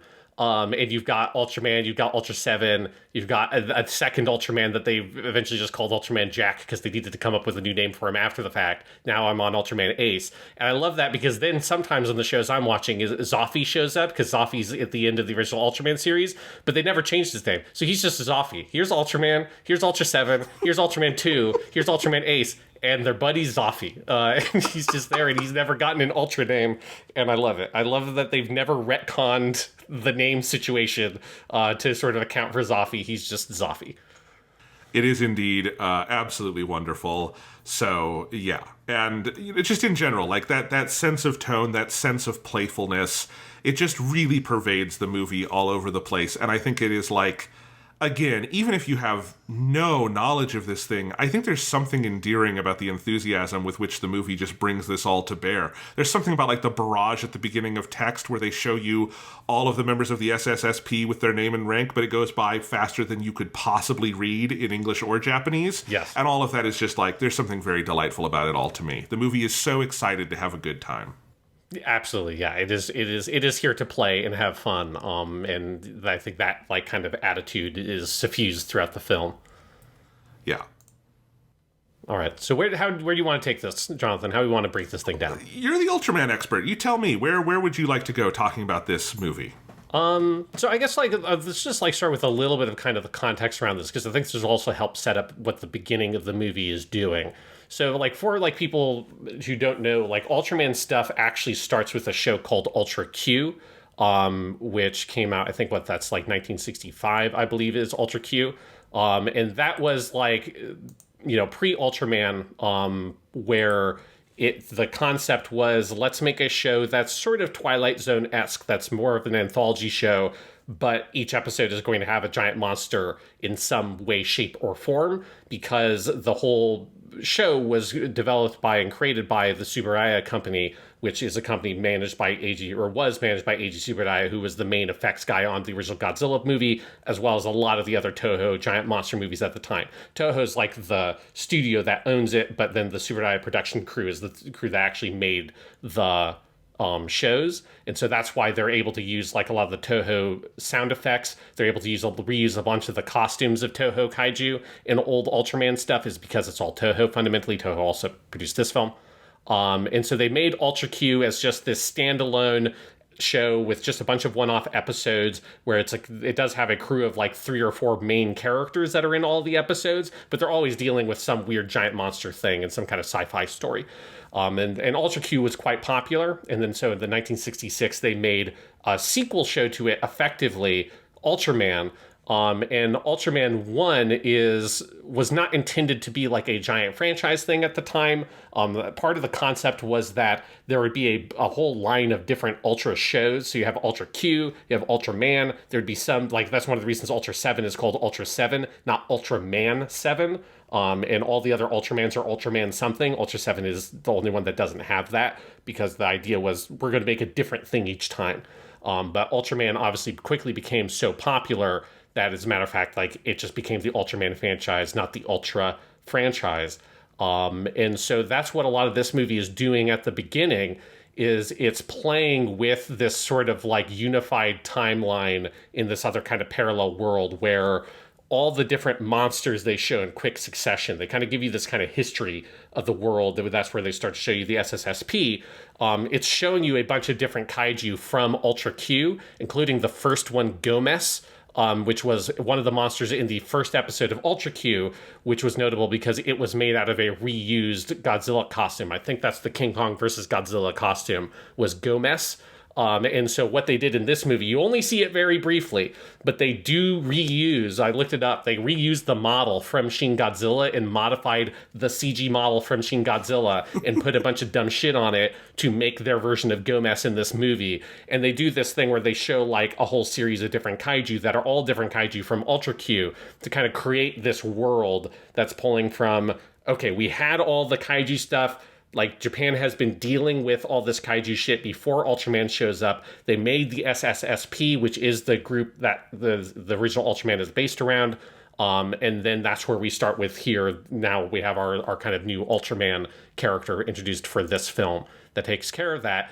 But there's something very fun about the way it's sort of thinking about how do you pull these different threads that in the original shows were never really meant to tie together. The series, as far as I know, never really goes on to make a strong narrative chronology connection. It's very hard to draw a clear chronology between the different shows, or every year Japan has to have just decided to make a whole different version of a super science military team that deals with kaiju, and we're never going to talk about what happened to the old team, that kind of shit. So, those connections are pretty hard to draw, but I like that they sort of think about at the beginning, how can you combine all these different elements that went into making the Ultraman series what it was, and pull on all these different little references to make the setting for this film. They also do something very fun with the opening titles that I noticed. This is in the original Ultraman opening, which is it starts with it's a very Doctor Who, Third Doctor era thing, where it's all the psychedelic visuals coming in, and it says Ultra Q, and then that goes away and it says Ultraman, yes, a fun tokusatsu show. And then in the movie they do that, but it's Shin Godzilla. That goes away, and then it is Shin Ultraman, a fun tokusatsu movie. And I was like, this is great. Yes, and they use that great sound effect from the Ultra Q opening, where it's because it's that psychedelic image of the logo that's like twisting to like form into place, and there's just like this weird, like very eerie cracking sound that plays. Like that's where you feel some of that Twilight Zone and Outer Limits like kind of tone that they're playing with in Ultra Q, and they just reuse that exact sound effect for the opening of this movie and then have it explode into Shin Ultraman. But yes, it's just playing with all of that stuff, which is great as someone who has in the scope of Ultraman seen really a very small portion of this franchise. I'm glad that it's pulling only as far as I can tell on some of the shit that I have watched. So it's like there's nothing from like, as far as I can tell, there's no Ultraman Geed references or anything like that. It's all Ultra Q, Ultraman 1, and it's very much playing in that sort of sandbox. Yeah, but like even again, if you haven't seen those early shows, I do like the just speed with which it starts of like, because I just love the idea, and I know this is what Ultra Q is, of all these kaiju showing up and humans having to figure out what the hell do we do with them. And so when the movie starts, you have this very capable unit that knows what they're doing. And I think that opening scene, which I know is great because I saw it 3 times versus with the different times I was trying to watch this movie, is so fun of seeing them attack. It's the Naranga monster that is invisible and it's eating electricity, and then all of that stuff happens and Ultraman lands. And it is such a good like opening set piece that is so balls to the wall, so fast. And again, it's cool to immediately establish like, hey, this crew like really knows what they're doing. That's like actually something I think is like missing in the first episode of the TV version of Ultraman, is just the sense of like, how does this crew do? And I guess they wouldn't have needed that because you would have had Ultra Q for, even if it's not those same characters, some of the same ideas would have existed. But here I just like immediately getting this team together before you get all the Ultraman stuff that happens. Yeah, it's fun to see their sort of vision of, pretty similar to, I think, Shin Godzilla's take on that, like, the task force that they put together. That's like, here's, like, all the best people we can find, and they're all kind of working together here to come up with these solutions. And it's much more explicitly science-oriented. Like, the SSSP is supposed to be the science group or whatever in the original Ultraman, but they still had, like, here's the dude who's, like, the military guy who's there, who's, like, you know, a big idiot. And they're... You know, there was less of focus on, like, the science and technology piece of it. It would come up when they wanted it to come up on the episodes. Here, I like the sense of it really is about this group of, like, weird sort of antisocial geniuses that are all trying to, like, figure out how the fuck you deal with this kaiju shit.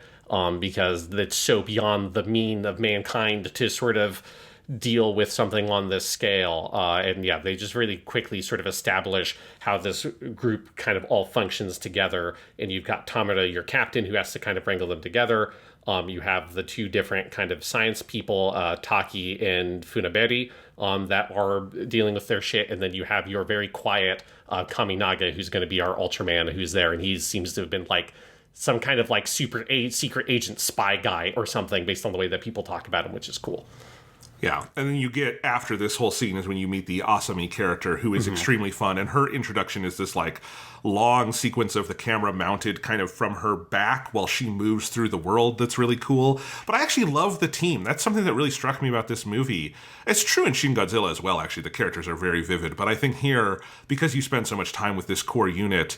But the movie is moving so fast. Like, I could imagine the characters kind of falling by the wayside, but I really liked this group of characters, and some of them I think have, like, some genuine arcs going on. Like Taki, who's the big nerd who has the big USS Enterprise thing on his desk, which the movie has so much fun figuring out where to put the camera under that stupid big Enterprise model, which I adored. But, like, his whole sort of, like, arc of kind of coming into himself over the course of the movie is, like, kind of weirdly touching, and I just generally, like, liked this cast in a way that is, I think, hard to do in a movie that is 2 hours, moving this fast, has like 5 major antagonists. Very impressive. Yeah, because, yeah, it's never really stopping and slowing down for these characters. Like, the most you get for something like that is the scene where, like, Taki has given up hope near the end of the movie and goes and sits on the staircase and hits the rail, right? Like, the movie doesn't have a lot of space to stop and really sort of focus on the interiority of any of these people, but it is, I think, very canny in how they're written and how they're acted, that it makes a kind of a meal out of every single moment it can have those characters on screen.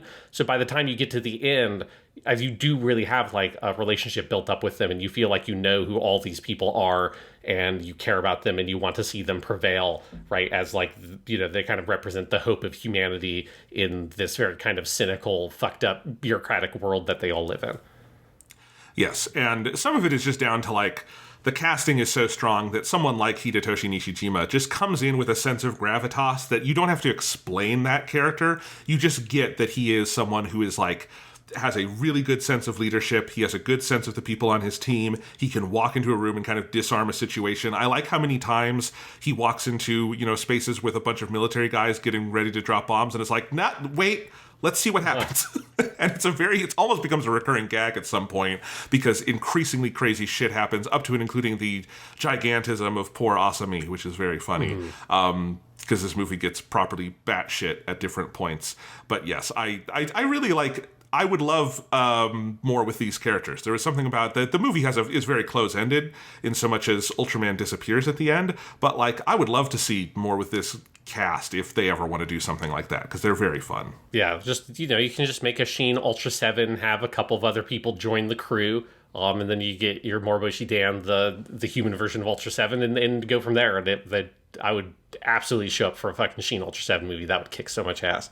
But yeah, it is a very fun group of characters. But then, of course, you also, in that opening scene, is where we get to meet our Ultraman, and that is fucking so cool. It's so cool when that whole scene where Ultraman shows up. I find the choice of having him be like silver very interesting. So it's like he's silver completely, and then when he appears the second time after he's fully fused, I think it's like the implication is it's after he's fuses with Kaminaga is why he gets the red shit. But yeah, Ultraman shows up, fights the monster, and they just like pull everything they can out of that moment. And I think the way that they execute on a lot of the sort of basic sort of elements of Ultraman and the way that he fights, the way he looks in this movie, and getting a lot of fun firsts. They really milk that first spacium beam he fires, where if you don't know anything about Ultraman, you will probably have no idea, like, what is he doing when he puts his arm up in this vertical position? If you know Ultraman, which if you're Japanese, I have to imagine, no matter who you are, you would at least know what the fucking spacium beam pose is.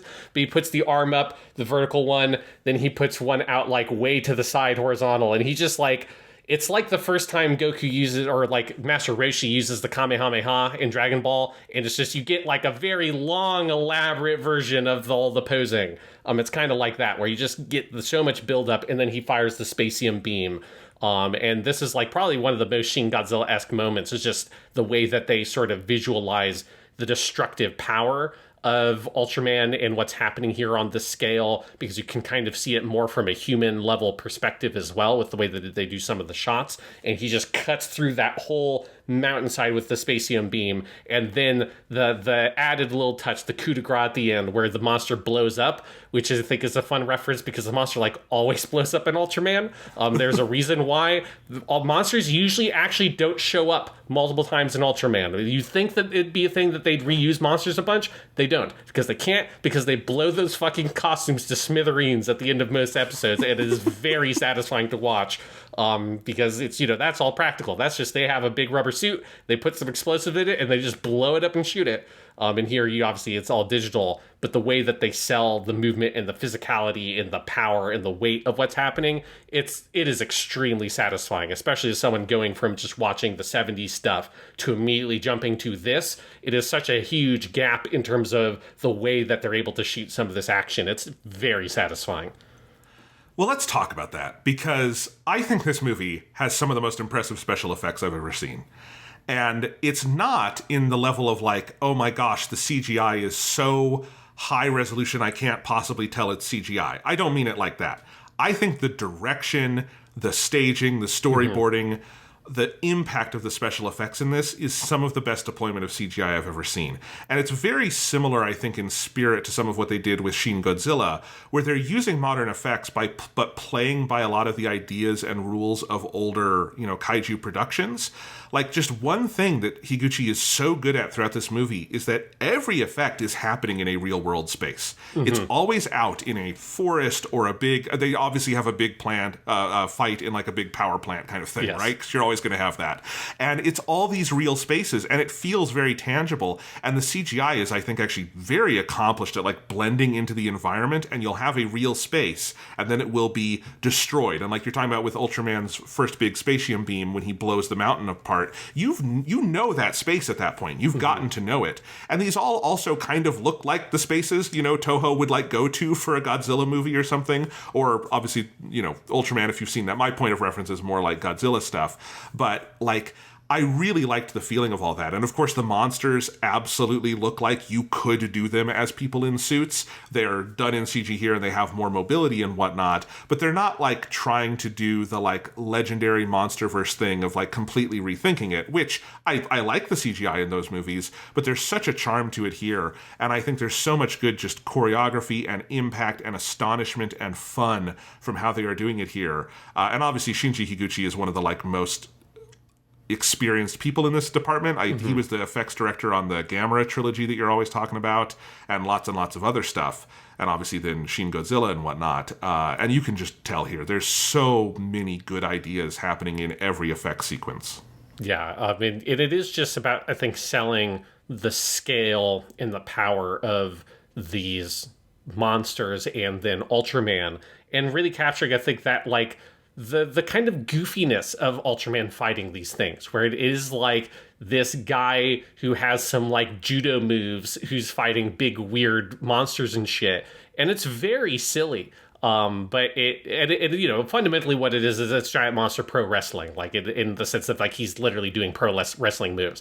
And it's incredibly goofy, but it's very satisfying. And I think that they are able to sell the sort of like bizarreness of it and the alien kind of quality of Ultraman here. And some of that comes down to just like Ultraman's design is so nice. They've really kind of captured, I think, a lot of the physicality of specifically the original Ultraman, partially because they did do some mocap with Bean Furia, who was the guy in the suit, specifically in Ultraman 1. And it's usually a different person in each of the Ultra shows that's in the suit. Bean Furia did play one of the main cast members in like just like a person like outside of the monster suit in Ultra 7, which was also cool. But Bean Furia has like this very sort of like lanky body, and he's got these very long arms. He just has like a very distinctive silhouette, and it makes like the original Ultraman has a kind of uncanny, slightly alien look to him that the other Ultramans don't quite have, because they look more like normal people in suits, whereas there's just something a little bit different about Bean Furia. And then I know that Hideaki Anno was one of the other mocap actors they used, which is just delightful. And you can find images online of Anno with his big goofy curly hair and stuff, but he's wearing the mocap suit, and it's the best shit in the world. And obviously, that like, hey, Hideaki Anno knows Ultraman a lot better than most people, so I absolutely think like getting him to try to do the movements, that guy's probably been playing Ultraman since he was like 4 years old or some shit, so it's like, can't ask for someone much better than that. But it does just make Ultraman look fucking great in this movie. I think this the use of color, the very kind of thin design that he's got. There's some things they've managed to do that, like in practical Ultraman, would be a little bit harder to do. Like in practical Ultraman stuff, there's like this big kind of fin he has. You see the fin on his head, but he has one that goes all the way down his back, and that's there because that's where like the zipper and some of the practical elements of the costume are, because most giant monster costumes have all these other like bits and bobs on them they can use to hide some of those practical pieces, but Ultraman's costume is so minimalistic that like you need to come up with little design pieces to hide those practical elements, and obviously they're able to not do those with this CG version of the character. So they've made the character like more slim, more sleek, and I just think the angles and everything on him, it just looks so good. It's kind of that thing of like, it's what you picture if you've seen the shows, Ultraman looking in your head, not quite the actual Ultraman costume, because the actual Ultraman costume can't quite execute on the vision of the character, because there has to be a real person in there. There has to be specific things on the costume to count for that. The eyes have to be designed in a certain way so the actor can see something. None of those things have to be brought into consideration here. So it's able to just be this kind of perfect, ideal version of that original Ultraman, and that, I think, adds something to the design where it's such a cool looking version of the character here. Yeah, and I loved it with Shin Godzilla. I love it here. The idea of doing CGI inspired by the suits and the logic of that, with these different improvements that you can do that you wouldn't have been able to do with a physical suit, but not like completely rethinking it. There's something really fun about that. And there's something about where this movie, I think, is using kind of the plasticky look of CG to its benefit, where like some of the characters look very uncanny, and that makes total sense because like one of them, I think the first major alien you have, Zareb, is like an alien with like no back. Like he turns around and he's like weirdly like 2.5D, and I went and looked at like the alien he's based on in the original Ultraman show, and I see how they're like rethinking it here, and it's a really fun mix of what you could do with a suit versus what you can do with CGI and all of those movements and stuff. It's really cool. I think it's something that I would love for like a lot of American directors working on superhero stuff to like really study what this movie is doing, because with many fewer resources, I think they're going a whole hell of a lot further in really getting you pumped in those scenes and doing really creative shit. Yeah, and it's just like he also just looks like Ultraman, you know, because Right. that's the thing that you kind of take for granted when you're watching this, but it would be very easy for them to say, let's just go, we don't have to have a person in the suit. Let's just go like way off the fucking register and do something very different. Kind of like what we have with like, obviously the original American Godzilla, which is just a totally different thing. But even the more modern Godzilla, or American Godzilla, which I do like, but like the big chunky version of him, which is like, he looks like Godzilla, but it's a very different aesthetic of the character. And here it feels like the intent is, let's try to capture the essence of what Ultraman in that original show was trying to look like. I know that they went back to a lot of the concept art for all these sorts of things, to try to execute on that vision, which is really cool.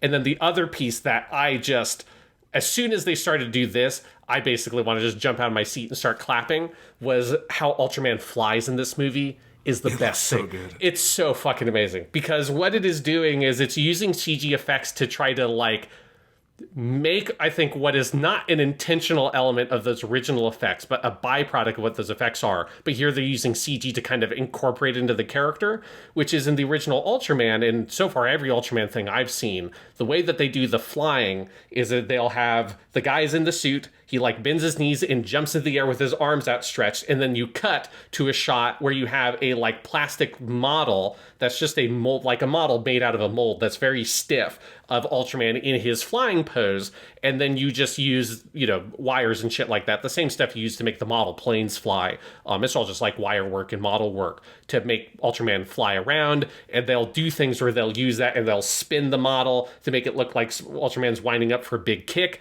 And it looks, it's very, very goofy in those old Ultraman shows, but in a way I find very endearing. And if you imagine, being a little kid and watching these on like a little 4x3 tube set in the 60s or early 70s, like those effects compared to something like Star Trek or Doctor Who at the same time are way better than those shows could manage. So it's like they are incredibly good effects for a TV show for their time.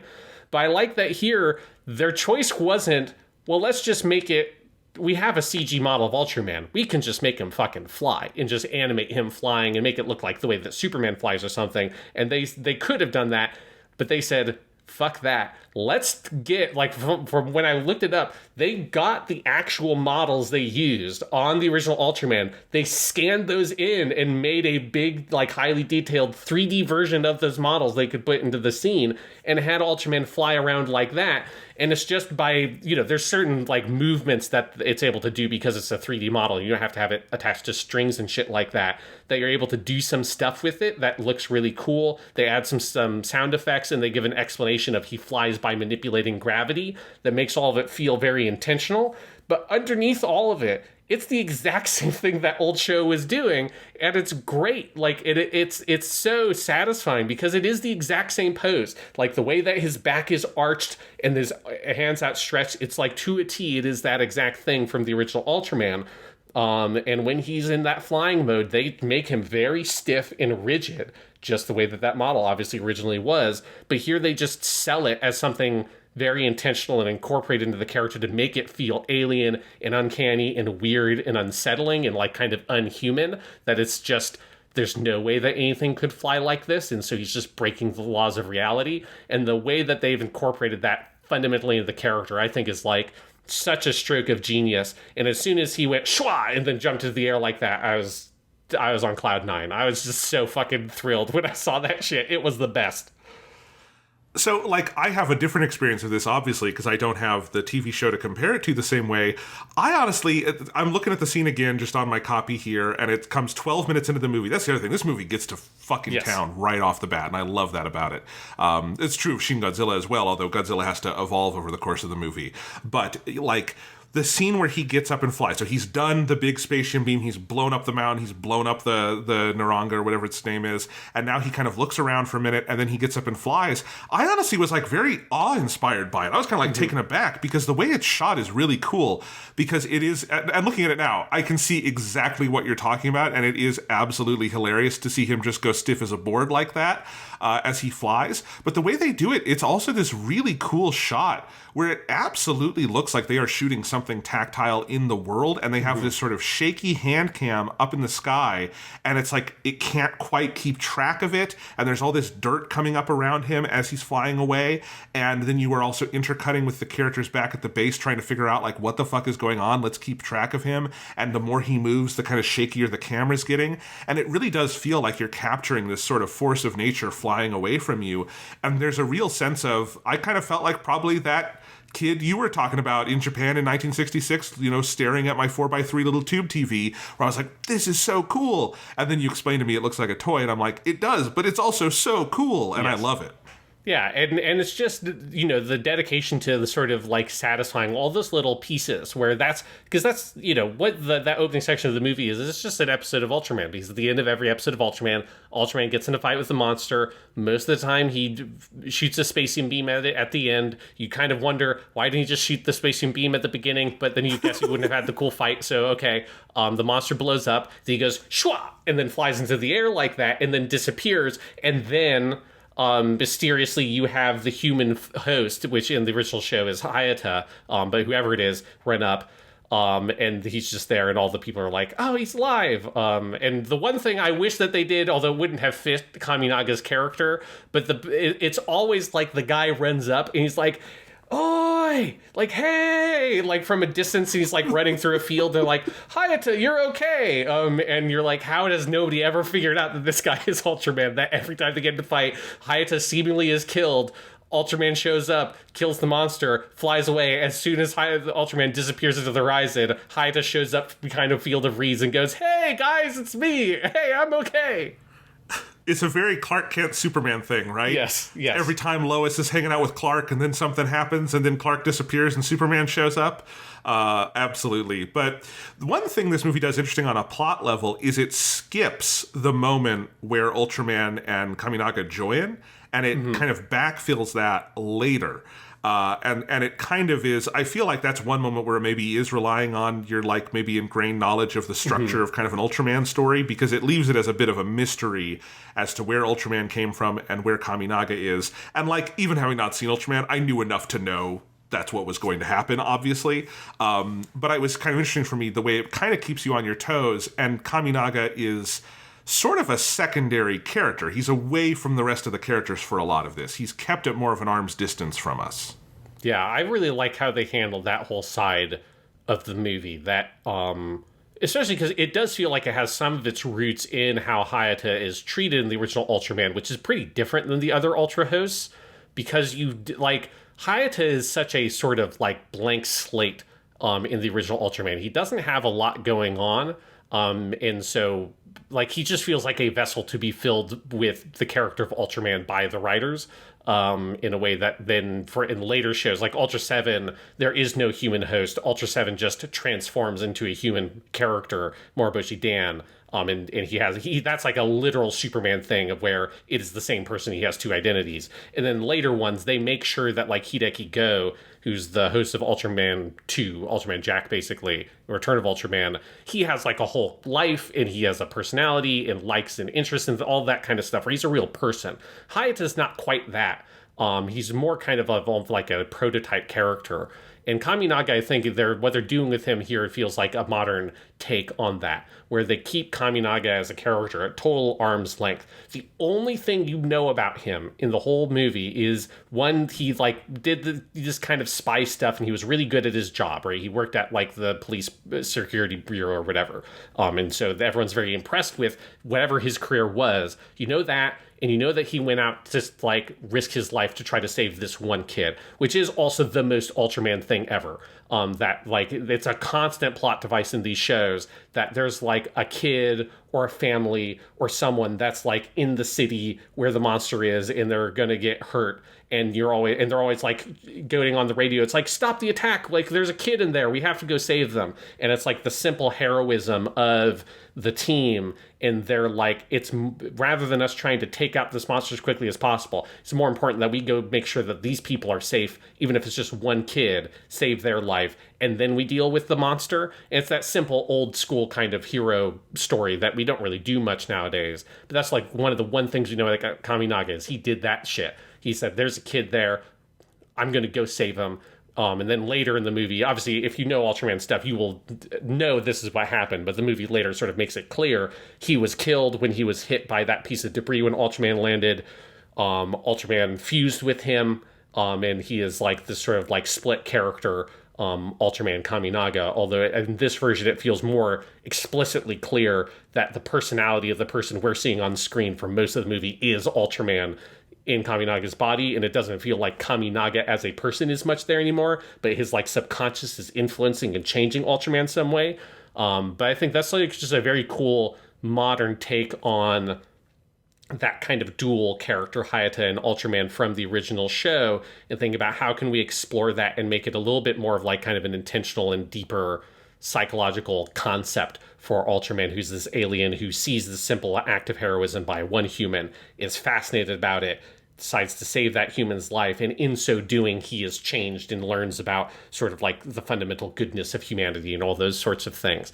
And at its core, it's a very Ultraman story that is very hopeful and very optimistic, but it's like feels a bit heavier and contrasted with more kind of cynicism around the edges than those old Ultraman shows ever really dealt with. And I think it's one thing that keeps this version of the character very fresh.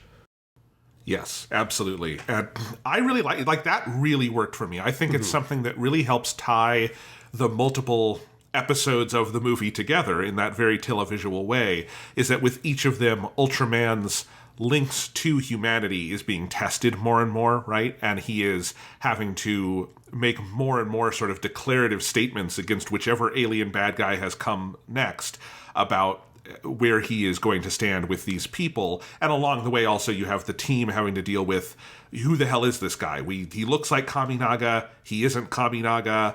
We didn't know Kaminaga that well, all of this stuff. And I think that just makes for a very dynamic back and forth between the characters and evolution of the character as a hero that is very fun and then very rewarding at the end when Kaminaga gets to open his eyes. But that's the end of the movie. We don't get to see where he goes from there. The character is kind of very literally kept at arm's length from us.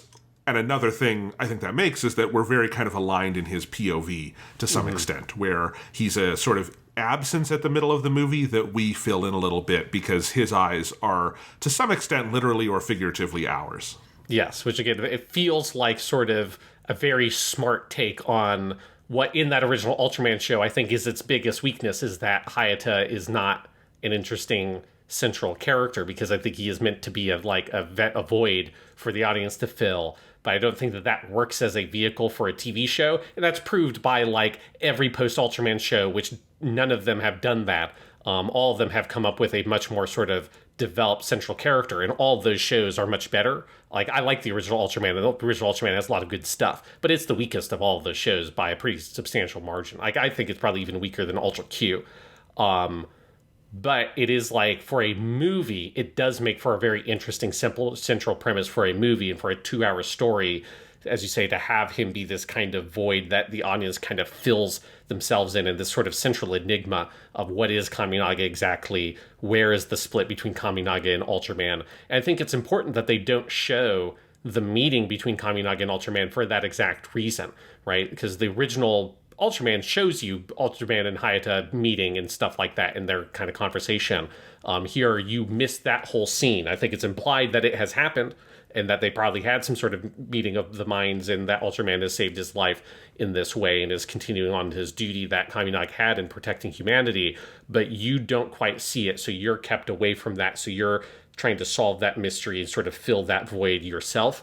And it's just a very smart piece of writing to kind of figure out a way to pin the whole movie around this one character.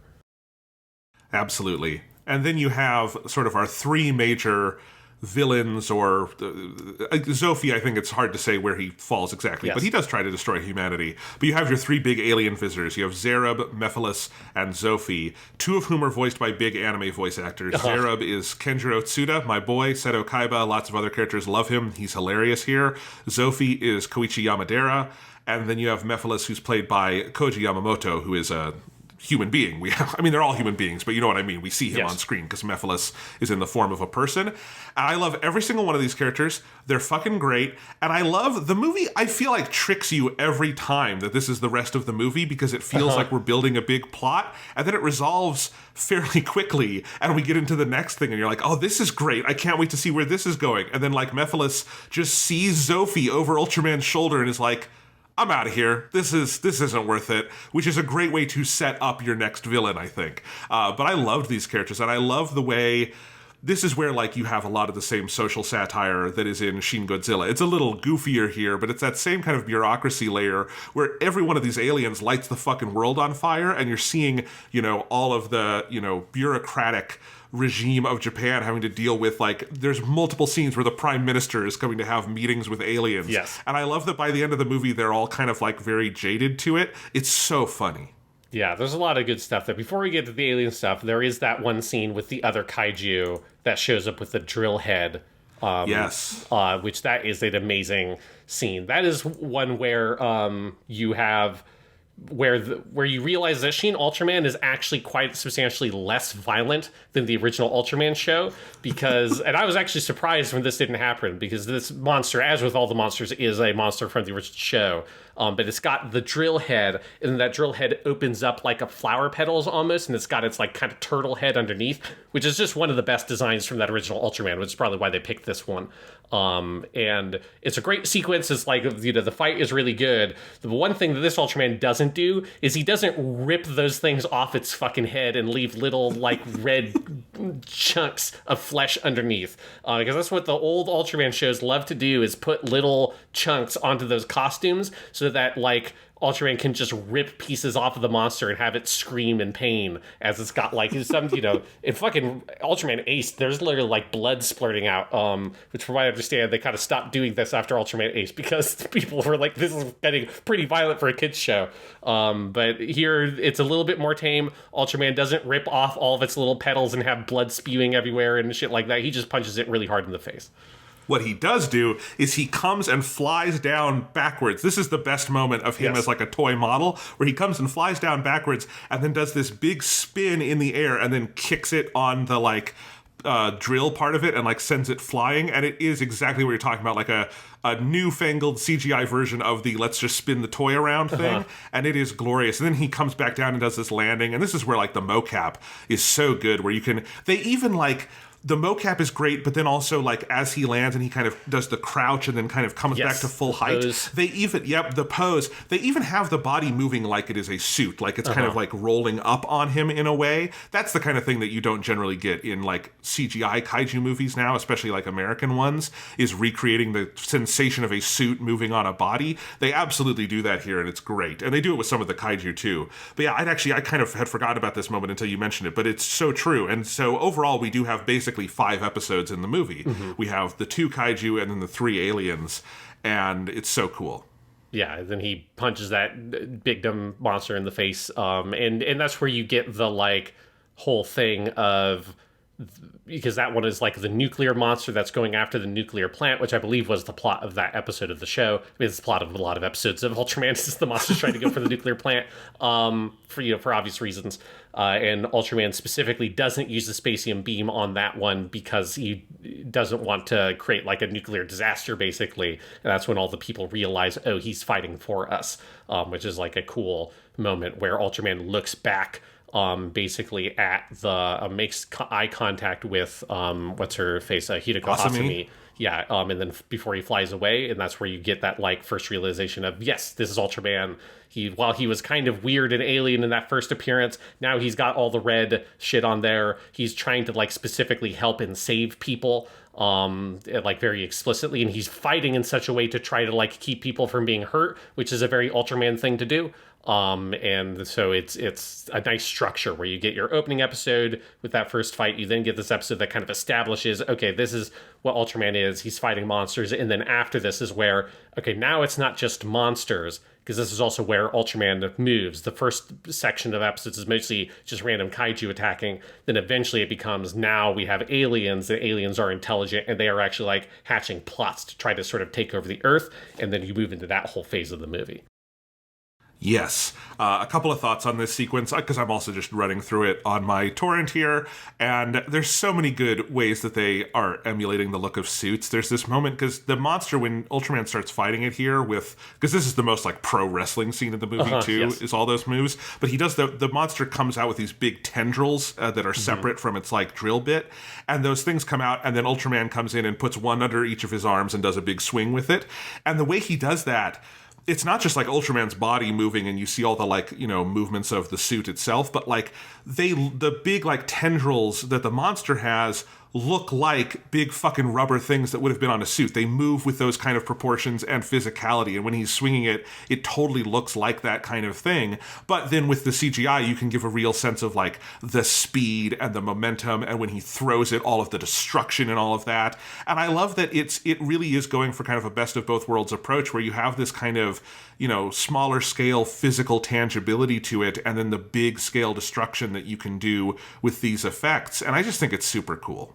Yes, it's awesome. It's incredibly satisfying because, as you say, it absolutely is the best of both worlds approach. Like you're using the special effects to emulate those things about the original version of these kinds of effects that was very satisfying, but able to fill in some of the gaps that those were not able to do, right? Because you know a lot of those scenes in the old Ultraman shows, you're either slowing down the footage or you're speeding up the footage to try to communicate the changes in speed, and that's like maybe would work fine for the original target audience, but from like a modern film viewer's perspective, it's very silly and it's very obvious what's happening, particularly if the film is ever sped up to try to like communicate, he's swinging it really fast. It just looks absolutely ridiculous. And again, in a way that I enjoy the goofiness of it, but nobody would be able to take it seriously. And here you're able to use the CG effects to actually execute on those kinds of scenes and sell the weight and immensity and power of what's happening here. And it's great. You know, it's the same kind of, you know, I think revelation everybody had with Baby Yoda in The Mandalorian, that like even in the scenes where Baby Yoda is not a puppet, they use CG to make him look like a puppet, but have him be able to do things that the puppet wouldn't be able to do. And it's like having that physical reference and that physicality there as a thing that really grounds it is so important and sells the effect. Even though you know it's an effect, you're never sort of like deluded into thinking that this is like a real creature or a real like giant person or whatever. Like you're very aware the entire time this is a special effect, but because it has its basis in something that is very practical, is real, would have been shot on a set using props and things like that, it makes the CG and the digital element of it less sort of jarring or apparent, and it allows you to sort of suspend your disbelief much more effectively than if it was just trying to be completely CG and be very like upfront about how digital it is, and trying to just create a totally digital construction without that anchoring in something practical in a real world. Yes. The other thing I wanted to say about just the general episodic structure of this movie is I think I just love the idea of a film based on a TV show being televisual. Like, that's cool. That's fun to, like, embrace that side of it. It also solves a problem that a lot of American superhero movies started running into, or just had always kind of run into, where sometimes when you're trying to do, especially an origin story, and you want to make a big movie and have the movie stretched, have one plot over 2 hours, you'll often get to the end of the movie, and the character will, like, have only just now maybe become the hero, and you actually got no time with it. There's a bunch of good examples of this. The Fantastic Four movie from back in the day, not the bad Roger Corman one, but the bad 2005 one. They're all bad. That one is very much like they bicker for 2 hours, and then at the end they fight someone, and then at the end, maybe they're the Fantastic Four now? I don't know. They've never been those characters. The Amazing Spider-Man, Spidey is out for revenge for half that movie, then he's fighting the Lizard, then maybe he's a hero. Man of Steel, Superman doesn't really do normal Superman stuff. Obviously, there are some older superhero movies that got this right, both Superman the movie and Spider-Man, the original Sam Raimi, in part because they go for this very bifurcated 3-act approach. Are very smart about. The character is firmly the superhero. They have made the affirmative choice to go do hero things before they face the big bad. But a lot of movies try to conflate all of this sort of into one, and they really miss the mark. One that, like, spectacularly missed the mark, and it reminds me of Ultraman because they come from a similar genre, is the newer Power Rangers movie, which tries to delay the Power Rangers stepping into their Power Ranger hood so much that they don't get in the suits for 90 minutes of a 2-hour movie. And it is absolutely insufferable. And I'm just now imagining the bad version of this movie where Ultraman just doesn't show up until the 90-minute mark, which would be terrible. But this movie, like, because of that episodic structure, by the time you get to the aliens arriving, it's all moving very fast, but everyone's like, Ultraman's a hero. He's the guy here to protect us. And then that's how the first villain is able to sort of leverage that and have the fake Ultraman and then throw everyone off, and then you keep going from there. And by the end, the character's been pretty well established because you weren't doing one story, you were doing sort of 5 under one big umbrella, which is kind of what you need to do to adapt something that is serial, whether that be comic books like Spider-Man or a TV show like Ultraman. Yeah, I absolutely agree, because it's very easy to imagine a version of an Ultraman movie that, like, ends with, the last fight is the first time he ever fires a spacium beam, is exactly the kind of instinct that I think an American director would probably have to do the story, that, you need to save that kind of stuff for the very, very end. I mean, even though I think the scene is on its own very cool in the 2014 Godzilla movie, where the first time Godzilla uses its atomic breath, like, that's a really awesome moment, but you've also sacrificed a lot of the movie that Godzilla hasn't been able to be fully Godzilla yet, and you haven't been able to play with all the Godzilla tools until that one shot right at the end of the film, and now you don't have another opportunity to do anything with it. Whereas Ultraman here is using that, like, the spacium beam, that's how he's fucking introduced. Like, they're not making you wait for you to be able to see all the Ultraman shit, and he uses the Ultra Cutter, which is the big buzzsaw move he uses, which is on that first alien. That's like around the midpoint of the movie, and all that stuff is effective here because you've seen how powerful Ultraman is when you get to the end and he's fighting Zeton, and none of that shit works. Like, it's very impactful. And so instead of having those kinds of very kind of iconic elements of the Ultraman character be payoffs to, like, a very prolonged setup in the first section of the film, all of those things are set up for a really satisfying payoff at the end of the movie, which is also how, like, the Sam Raimi Spider-Man does it and things like that, which is a much more satisfying way to structure something like this, especially I think for anybody, because it's just essential to the character, but especially if you're a fan of it. Like, I don't want to watch an Ultraman movie and have the spacium beam only pop up at 90 minutes into it. Like, I want to see the fucking spacium beam. I want to see you do fun things with those different elements. I don't want you just to have to come up with, like, all this exposition and little things like that build up to being able to do the iconography and all of that. Just play with it. It's fine. Yes, absolutely. So let's talk about the aliens, because they're a lot of fun. Yes. So we've got our Seto Kaiba, Kenichiro Suda himself, voicing Alien Zerub. One thing I'm disappointed in the movie, they don't insist on every time they refer to the aliens calling them whatever, like Zarabo Seijin, which is what they always say in Japanese, which means, like, the translations always refer to them as alien something, because Seijin just basically means, like, person from that planet. Like, you know, Mars is Kase, a Martian would be Kase Jin. And so while the credits here on Wikipedia do call them Alien Zerub and Alien Mephiles, they don't necessarily always insist on every single time they say Mephiles saying Mephiles Seijin, which is disappointing a little bit. But that's a little quip. That doesn't really matter. I do love what they do here with the aliens, where they use it really effectively to sort of make it so that Ultraman can't just solve these problems, right? Because the things that he's fighting now aren't just giant monsters. They are these intelligent beings that are preying upon like the weaknesses of mankind. And so he's dealing with like this sort of more psychological threat. And it's a really cool extrapolation, I think, of these kinds of stories from the show, where in the show, that is the role that the aliens play. They manage to be antagonists that have like motivations and like plans and things that aren't just about destroying stuff. They usually have like these kinds of schemes and tricks that they're laying out. But what's fun about Shin Ultraman is it's able to do that on just such a bigger scale. And so you actually have the scenes that you were talking about earlier where like the Prime Minister of Japan is there talking to the aliens, and you get to see all that kind of stuff. And in the original shows, those scenes it's always like, you know, it's either like it's kind of implied that a scene like that would have happened, or it's usually centered around the alien tricking one of the main characters of the cast, which sort of like makes the problem very small scale. Because it's like, why is it always focused around these like 5 people that work at the SSSP? It's a TV show, it is what it is. Here with Shin Ultraman, it gets to sort of really actually play with this idea of if aliens visited in this kind of setting, and if they were trying to use schemes and tricks and things like that to take over the Earth, like where would they go? They wouldn't be going to Ultraman. They wouldn't be going to like Hayate Shin and the SSSP and those group of like 5 to 6 people. They would be going to the Prime Minister of Japan. They would be going to like the bureaucrats and the politicians and the middle managers and all those people at that upper level of the power structure.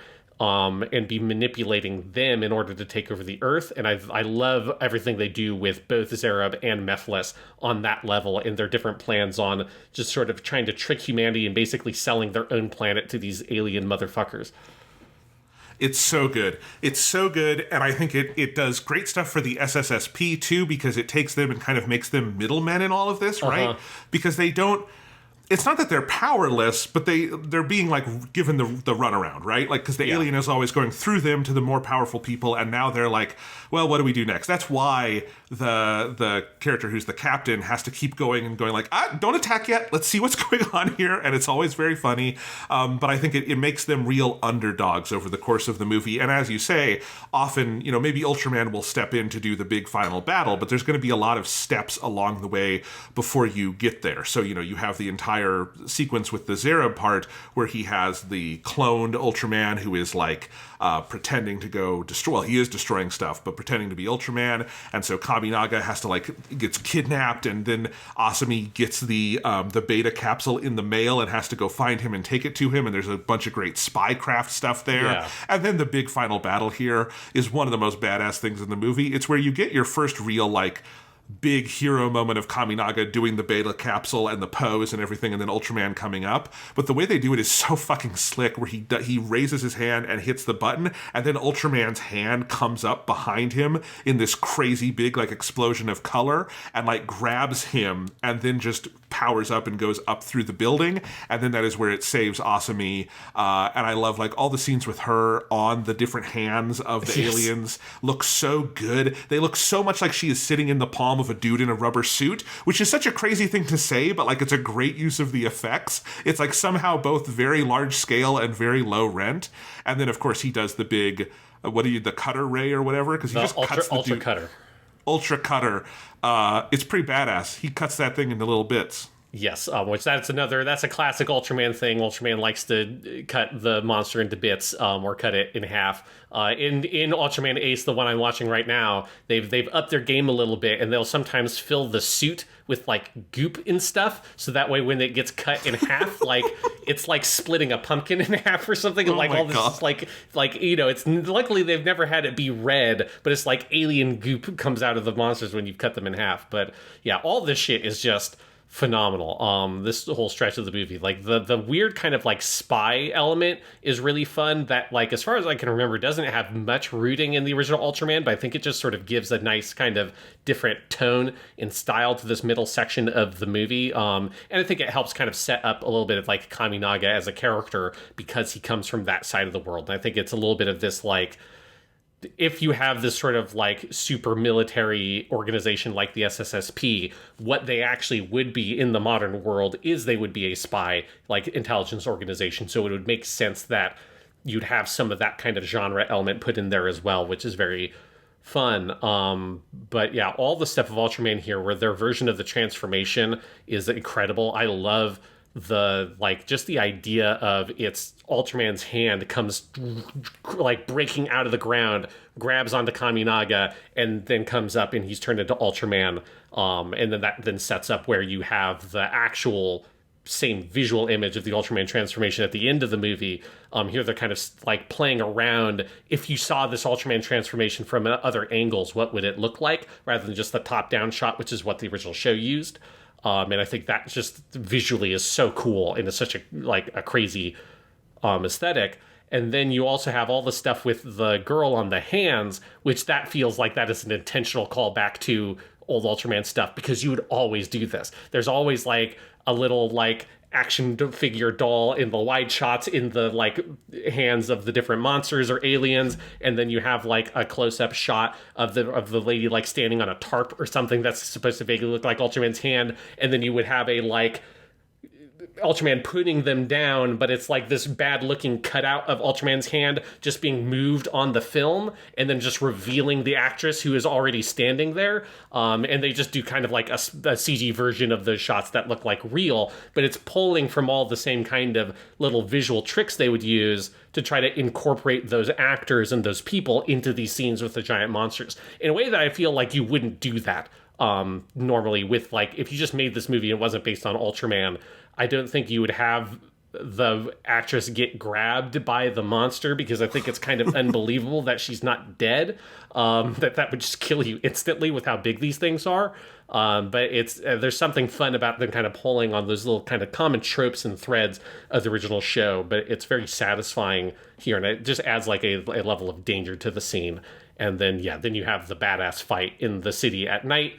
I do like that they basically have all the major locations that you would have in your miniature sets for the monster fights in this movie. You've got the forest, you've got the in front of the dam, which is the second kaiju fight, in the city, which is this one, then at some random big oil factory, which is a constant thing in old Ultraman and Godzilla movies. All these movies love to have a big like weird oil refinery or whatever the fuck that is. But I like the city at night is a really good location, and having Ultraman fight while he's flying. He does the spacium beam while he's flying, which is very cool, and then cuts the guy in half. It's good. It's a really great action sequence.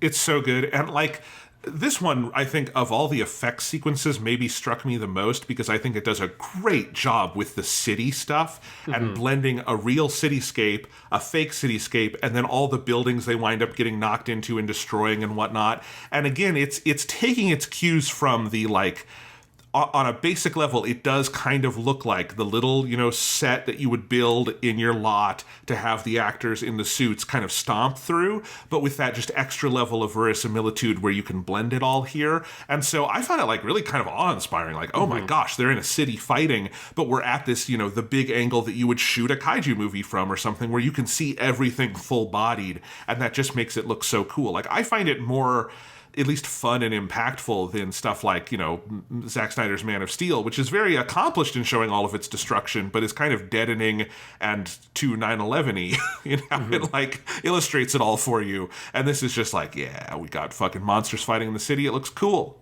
It looks awesome. Yeah, it's great. And then you also have like one other thing that happens here, that is a huge breakaway from Ultraman tradition, though I think it's something it was a very smart choice for this movie to do this. Everyone finds out that Kaminaga is Ultraman, which is a thing that needs to happen. It is like, for, in the TV shows, it like basically never happens.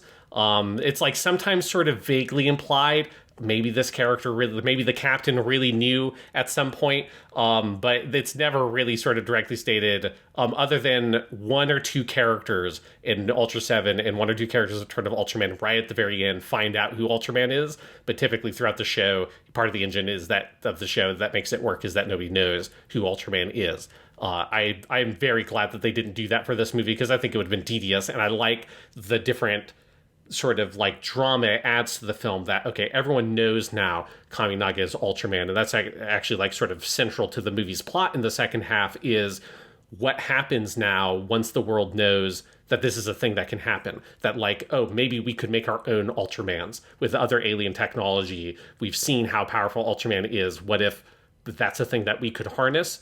And that it makes like Ultraman attainable to the humans in a certain way. And I think that's just such a great sort of twist to add that, again, doesn't have any grounding in the old show, but is one of those things that makes like kind of elevates this to being like, this is the movie version of Ultraman. It's able to do things that the TV show, by the nature of its sort of repetitive structure, would not be able to broach.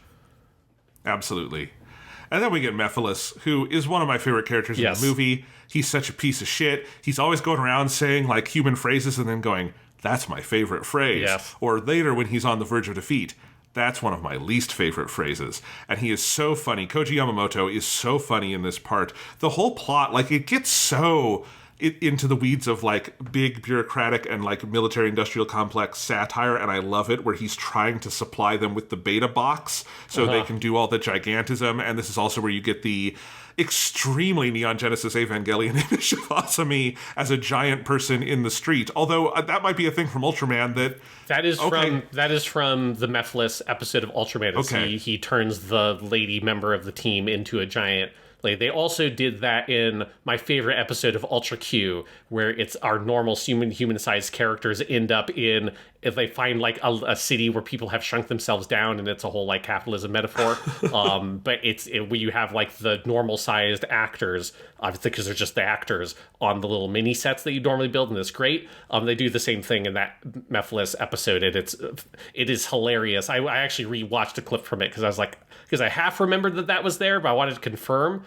And seeing the scene of the lady with her costume on, just stopping around the city and smashing the buildings, it's fucking great. And so, yeah, that has its roots in the original show. Because it looks so uncanny the way they do it. Because they've basically, I feel like, taken the actress, put her on a green screen, composited her into the images of the city, and then like taken your Photoshop layer and just dragged her to be bigger. Like, they haven't adjusted the physics and everything, which is why it looks so crazy and uncanny. But there's even that shot, like I made the Eva reference because there's a moment where she's like laying down and they're looking at her face out through the window, and that's like there's a direct shot of like one of Ray's big heads at End of Evangelion. But now I'm like, he probably got that from Ultraman, didn't he? And it's great. I love that whole scene. It is so fucking weird and like, but low key. Like, I like part of what's fun about the SSSP characters is that they will take a moment to be in awe of this crazy thing that has happened and then go, okay, deep breath, let's work the problem. I really like that. Yes, and I love all the stuff of them being like, yeah, we couldn't take a single sample. Like, we tried to cut through her hair with like a chainsaw and all this shit. And yeah, like the very like sort of basic scientific way they approach it once they realize that, once they confront the insanity of it, they're like, okay, let's move on from this. It's a thing that's happened. How do we deal with it? Yeah, it's fucking great. And then just Mephiles himself is an amazing character. I knew I had recognized Yamamoto Koji from something, and now that I'm looking at him, he is the bad guy in Lost Judgment, the second Judgment game. Oh. And I was like, I recognize this game from something. It's like, well, he's obviously it's a video game scan of him, but that is an amazing character, and it makes a lot of sense to me. They're not necessarily that similar, but they have like a sort of the like darkness inside those characters, like that like they're covering up with this kind of polite exterior. That element is a pretty similar piece of his character from Lost Judgment. There's something else you recognize him from, Sean. He is Alex Louis Armstrong in the Full Metal Alchemist movies. That's right. I did not recognize him from that. They have him in like a bald cap and a weird wig in that movie, because that's not the best use of a character in that movie. But there he is. He's also in that. I would more jump to Lost Judgment as a great performance by this actor, or this movie, because he is just so good as Mephiles Seijin. Like the two big scenes he has with Ultraman in human form, with the one where they're on the swings, and then later they like teleport and they're in like a ramen shop or wherever, just like eating.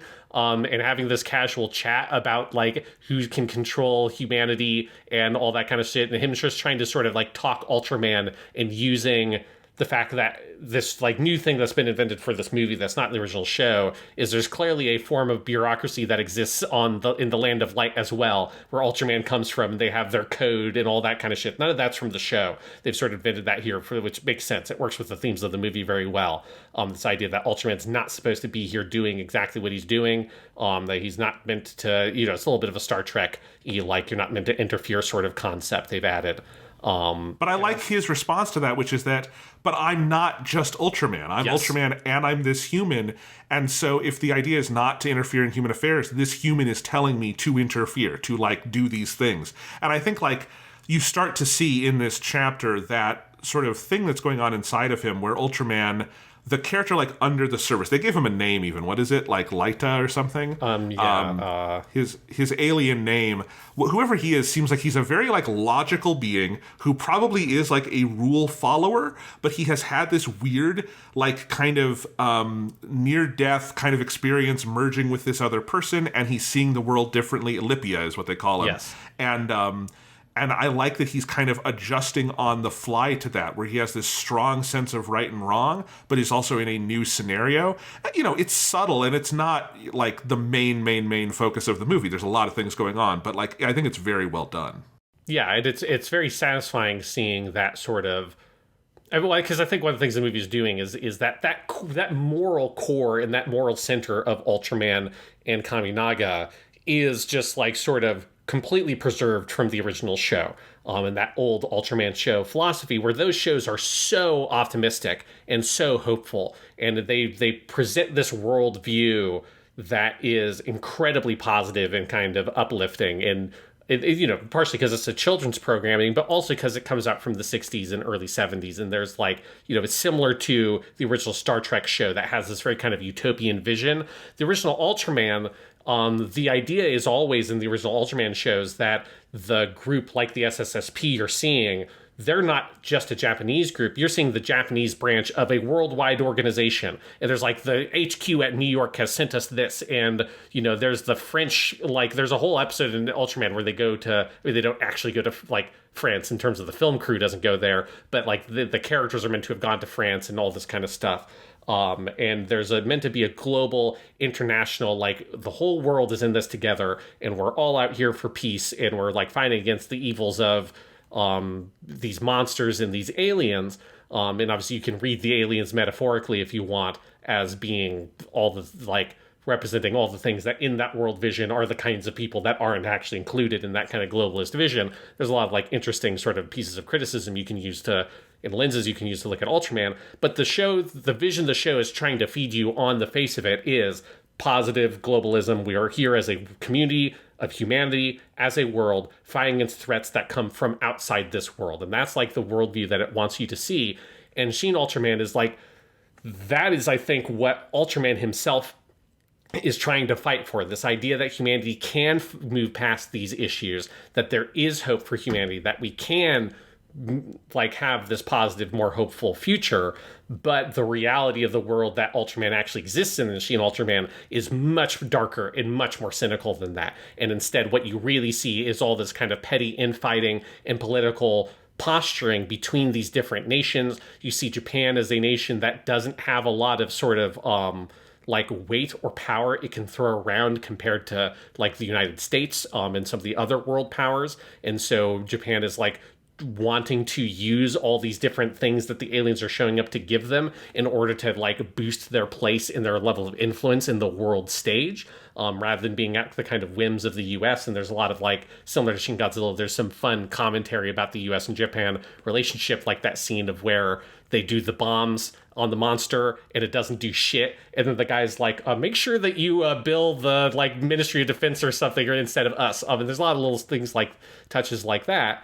And so those are the kinds of, that kind of petty infighting and posturing that the world governments are trying to do. That's the thing that these aliens are trying to manipulate and play humanity against itself, so that way they can end up in control. And Ultraman is still trying to fight for that same simple, virtue-based, idealistic, like utopian vision he has from that original show, and he still has that fundamental moral spine and background, and that's also what the rest of the SSSP are fighting for. And it's one of the things about Shin Ultraman that made me feel like this is kind of, I think, how a modern superhero or Superman movie should maybe try to approach some of this kind of stuff, is that Ultraman as a character is still that same kind of hero from a much more simple world in terms of what those old stories represented.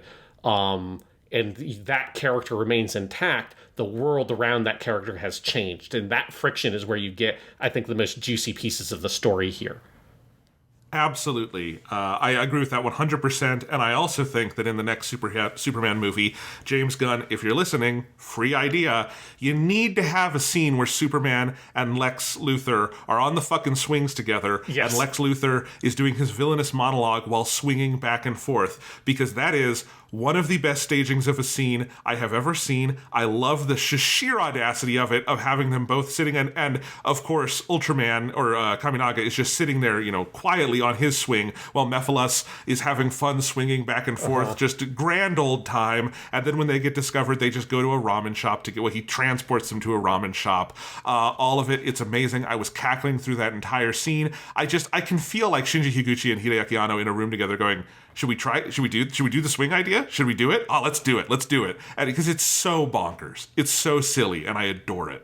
Yeah, it's completely silly. It's so funny. And also, I just love the way that both of these aliens, Zerub and Mephiles, are written, because it also is a thing that reminds me of some of the aliens' original Ultraman, where they're like, you kind of expect that the way they would talk is very, like, heightened and extreme, and like, I am alien Mephiles from the world of Mephiles, and I shall rule the humanity, and like use a lot of, like, obviously Japanese language signifiers to sort of other them and make them heightened and sort of like supreme. But a lot of times the aliens just talk very casually and have this very sort of conversational attitude that is so endearing and very kind of funny. I mean, it's particularly funny when they're like in the like fucking costumes, and it's not even a human face to them. It's just there's this weird sludge man, but he's just talking like he's, a random salary man hanging out with his coworkers, at the ramen shop when he's has had a couple of shots of sake. Like, that's so much the way that they're written, and they've absolutely captured that exact tone with Zerub and Mephiles. And I think they've heightened it by doing the staging those scenes in that way at the swing set in the shop. But like that tone of voice and the mannerisms and all of that, it does like remind me a lot of the way those characters were written, and it's so fun. It's just a cool way to envision these aliens who are just trying to be very like personable and kind of seem like, yeah, we're just like you humans, man. Like we got the same shit going on, and we just want to help you guys out. And the way that they're almost too friendly. It's a very fun way to characterize it. I think it goes against the grain you would expect, and that was true of the original show, and it's very true of them here as well.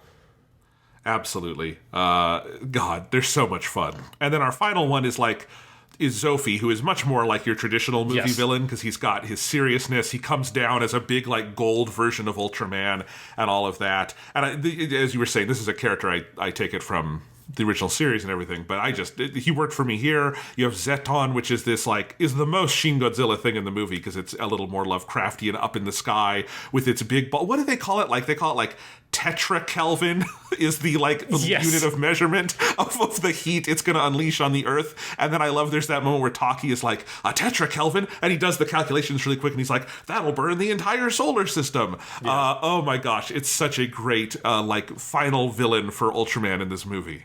Yeah, it's really good. I mean, all the stuff they do with Zophie is great, because it's all very different. Like, this is probably the most different in terms of what they're pulling from original Ultraman and how they're changing it.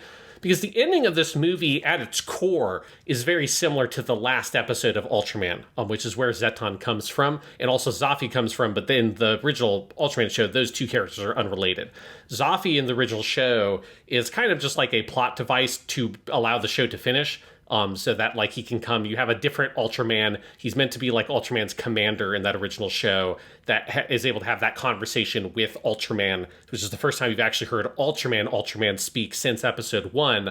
And that's where they do pull this one line that Yamanori Koichi gives so much weight here. It's like, have you really come to love humans so much, Ultraman? It's just such a gorgeous line, and it's quoting directly that scene from the original show. But obviously, Zafy is a much more positive character. He's not trying to destroy the Earth. It broke my heart to see Zafy be evil because Zafy's just such a good buddy. He's just like an Ultra buddy. I love Zafy. In the original show, he's like very supportive of Ultraman, and he's just there to help him. And then realizing that, okay, like you want to sacrifice yourself for this human. And then obviously all that gets retconned as soon as they want to bring Ultraman back, and all that's not important for this conversation. But Zafy's there as just this plot device. And then the Zeton is an alien that is just like a big alien costume man who he shows up, and that's like the one alien that Ultraman couldn't beat. And so Zeton defeats Ultraman, but the rest of the SSSP, Ultraman has bought them enough time that they were able to invent this weapon that they used to defeat Zeton. And the whole message of that last episode, it's one of the best episodes of that original show because it just thematically comes together so effectively, is that like what Ultraman has done here is he has helped humanity be able to defend itself. And so at the last episode, it's the only time Ultraman doesn't win. The Zeton alien defeats Ultraman, and then the SSSP beat the alien and win the day. And then Zafy shows up. Zafy has that conversation with Ultraman, separates Ultraman from Hayata. Hayata is able to survive, but Hayata has lost all of his memories, Hayata being the human host, of all the Ultraman stuff, which again, that all gets retconned like 2 shows later when they want Hayata to come back for an episode, and he clearly remembers all this shit. But anyways, that's what they're pulling from all those different kind of pieces. And the like plot points of the last stretch of this film hits all of those different chunks like really perfectly. Obviously the biggest difference is Zafy's role here, and the way that the Zeton manifests is on this whole different scale. They've like totally reimagined what Zeton is. Like you can see a lot of the cues in the design. The different big yellow lights that are on there are from the Zeton aliens' original design. They're pulling a lot of those design cues, but they've gone for something very kind of maximalist and very different there. But it works so well. Like I think the way that they've want to communicate, this is a problem that is a global scale problem that one person, no man, even an Ultraman, cannot solve this on their own.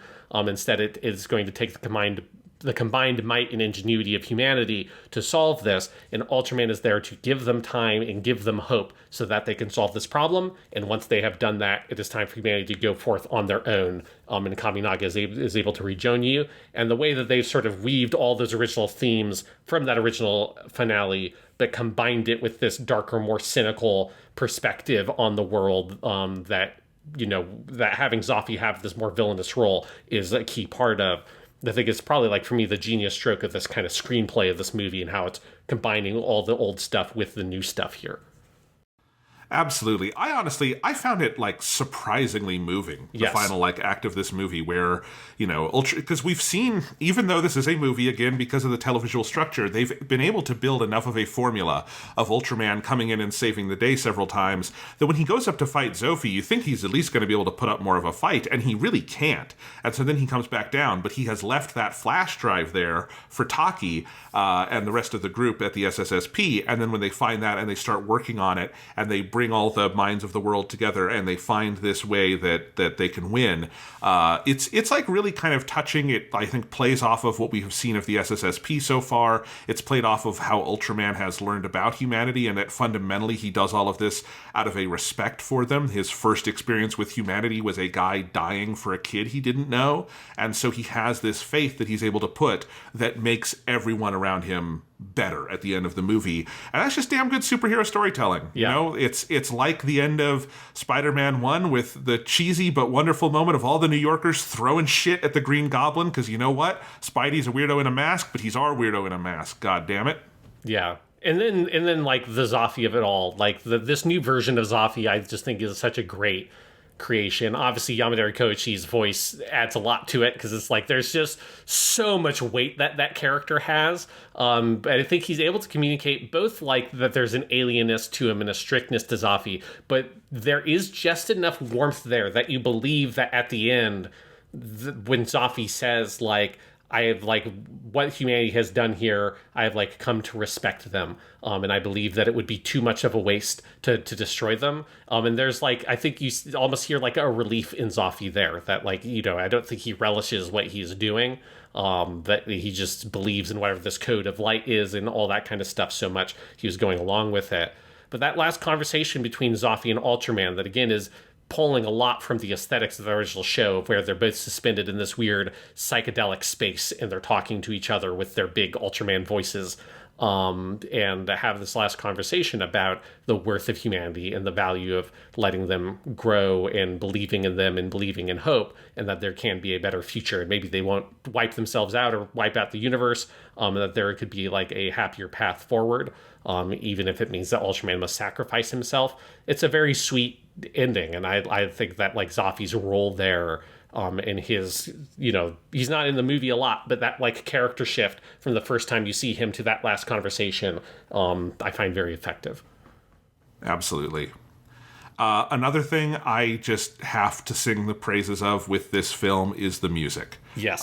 It is so good. It's Shiro Sagisu heading things up as he did on Shin Godzilla and Neon Genesis Evangelion and everything, but it is using a bunch of old pieces. I actually texted you about this because I was curious, because Shin Godzilla did a really interesting thing where it just lifted tracks like from the original films, like the original Akira Ifukube Godzilla score. It had tracks from Evangelion, and it just kind of brought them all in this delightful hodgepodge, but kind of a hodgepodge, right? And this movie is doing something a little different, I guess. Yeah, as far as I can tell, I haven't had time to go listen to everything very specifically. It didn't sound to me, other than the sound effect at the beginning with the Ultra Q title and stuff, that's pulled straight. I think that's literally just the sound effect from the show. But generally speaking, there didn't seem to be a lot of stuff to me that was just the exact recordings. But there are lots of different themes that they pull. There's an instrumental version of the main Ultraman theme. There's a kind of military march from the original show, because all of these have that military march kind of theme when the main crew deploys, that they have a reinterpretation of here. So yeah, it is definitely pulling from a lot of the different music from that original show. And then there's also some original stuff as well. I really want to get the soundtrack and listen to it, because it is really good. I loved this so much. I have a CD Japan order that hasn't shipped yet, and I just added the soundtrack to that because I could not find it to download anywhere. So Sean, I will share that with you when it comes. But I am very excited because I adore the music here. There's so much variety to it. There's a big jazz piece in the middle that I thought was really cool. But there's just so many different styles. It's also dynamic. There's some pieces that definitely sound like they're also from the EVA corner of the universe with Shiro Sagisu and all of that. It's a great soundtrack. Yeah, it's a phenomenal soundtrack. And then it also does have their end credit song also kicks ass with this movie, because it's Kenshi Yonezu, who everybody loves him. He has the song M87, which is the nebula that Ultraman comes from. And I've listened to the song a lot when it originally came out, because I just really like Kenshi Yonezu's stuff. But then I had kind of forgotten that's where the song was from. So when the end credits started playing and that song came on, I'm like, oh yeah, fuck yeah, this song rules. Yes, absolutely. It's really good. And I love how they kick into it from the end of the movie, which is the end of the movie is them all looking down at Kaminaga as he awakens, and then it's just right into the song in the end credits. It's a very good mic drop kind of ending. Yes, yeah, that very kind of just sudden cut as the eyes open. Yeah, it's great. Yeah, no, I loved it. All of that. So music's great. We talked about the cinematography already, but I didn't notice until looking at the credits online here. Did you see there were 8 credited cinematographers on this movie? Oh my God, yes. I haven't seen that now. I've never seen anything like that before. It's a bunch of people. It's people who worked on EVA. It's people who have worked on Shin Godzilla. Shinji Higuchi and Hideaki Anno are both independently credited as cinematographers here. And I can kind of see why. I have to imagine it was just a group effort of here's 50 GoPros or whatever kind of small mobile camera they had, because they were clearly using something like that. And I'm just put them places. Just find fun places to set up shots. And there's just such a reckless abandon to how much they're doing there. And then the editing was done by Hideaki Anno himself and Yohei Kurihara. And in part due to COVID stuff, but I also have to imagine because of just the editorial complexity of this movie, it was a full 2.5 years between filming and releasing this movie. And I think you can feel that that kind of effort went into the edit, because it is so tight. It is so interestingly cut together. Every cut, I think you feel a little bit of an impact of, but it's not like overly fast or unrhythmic.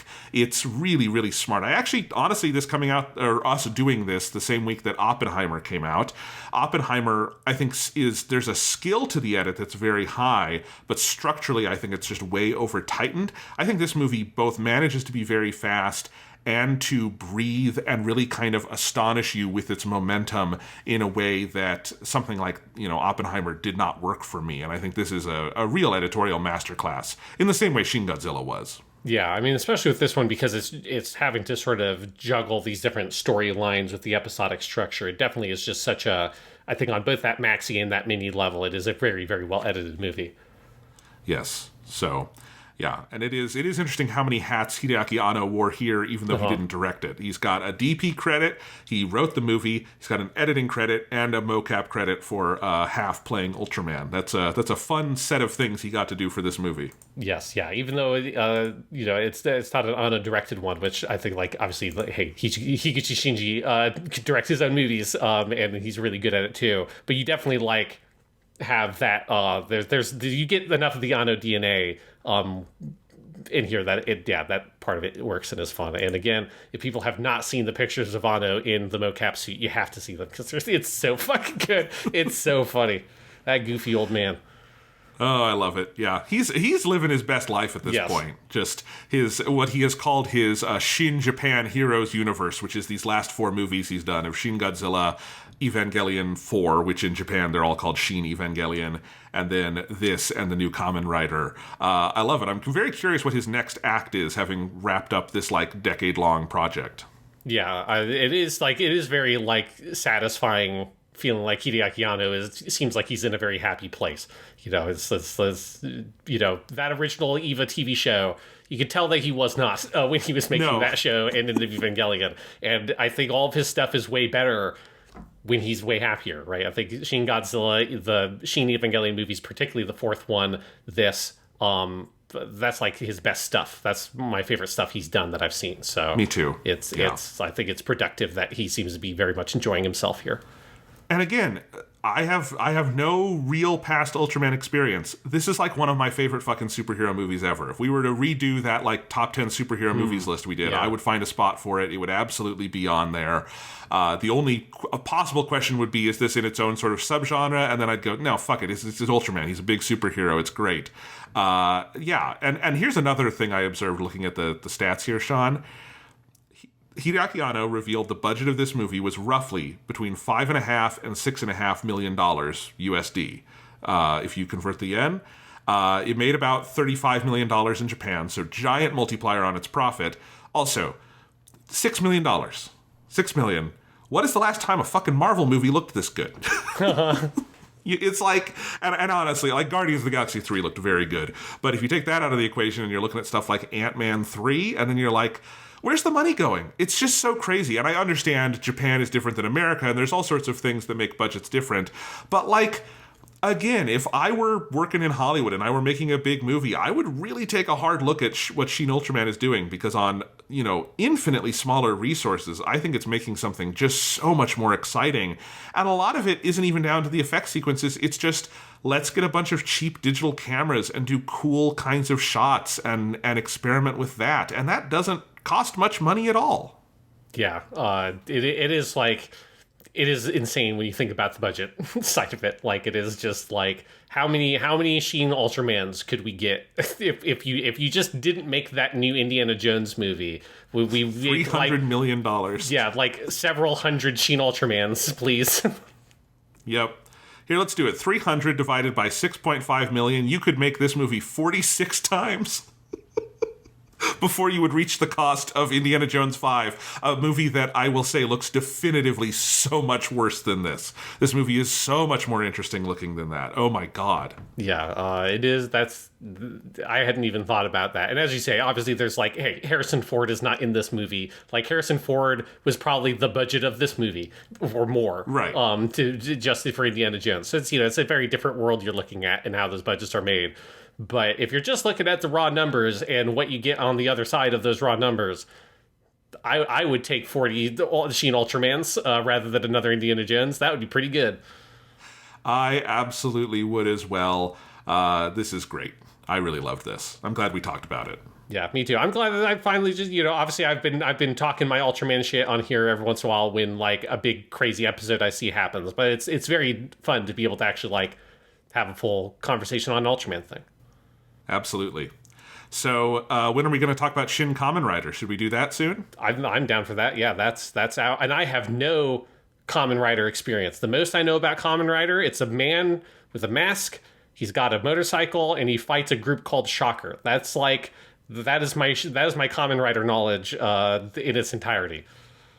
Well, then maybe coming soon to the Weekly Stuff Podcast, two novices talk about Shin Kamen Rider. I say, let's fucking do it.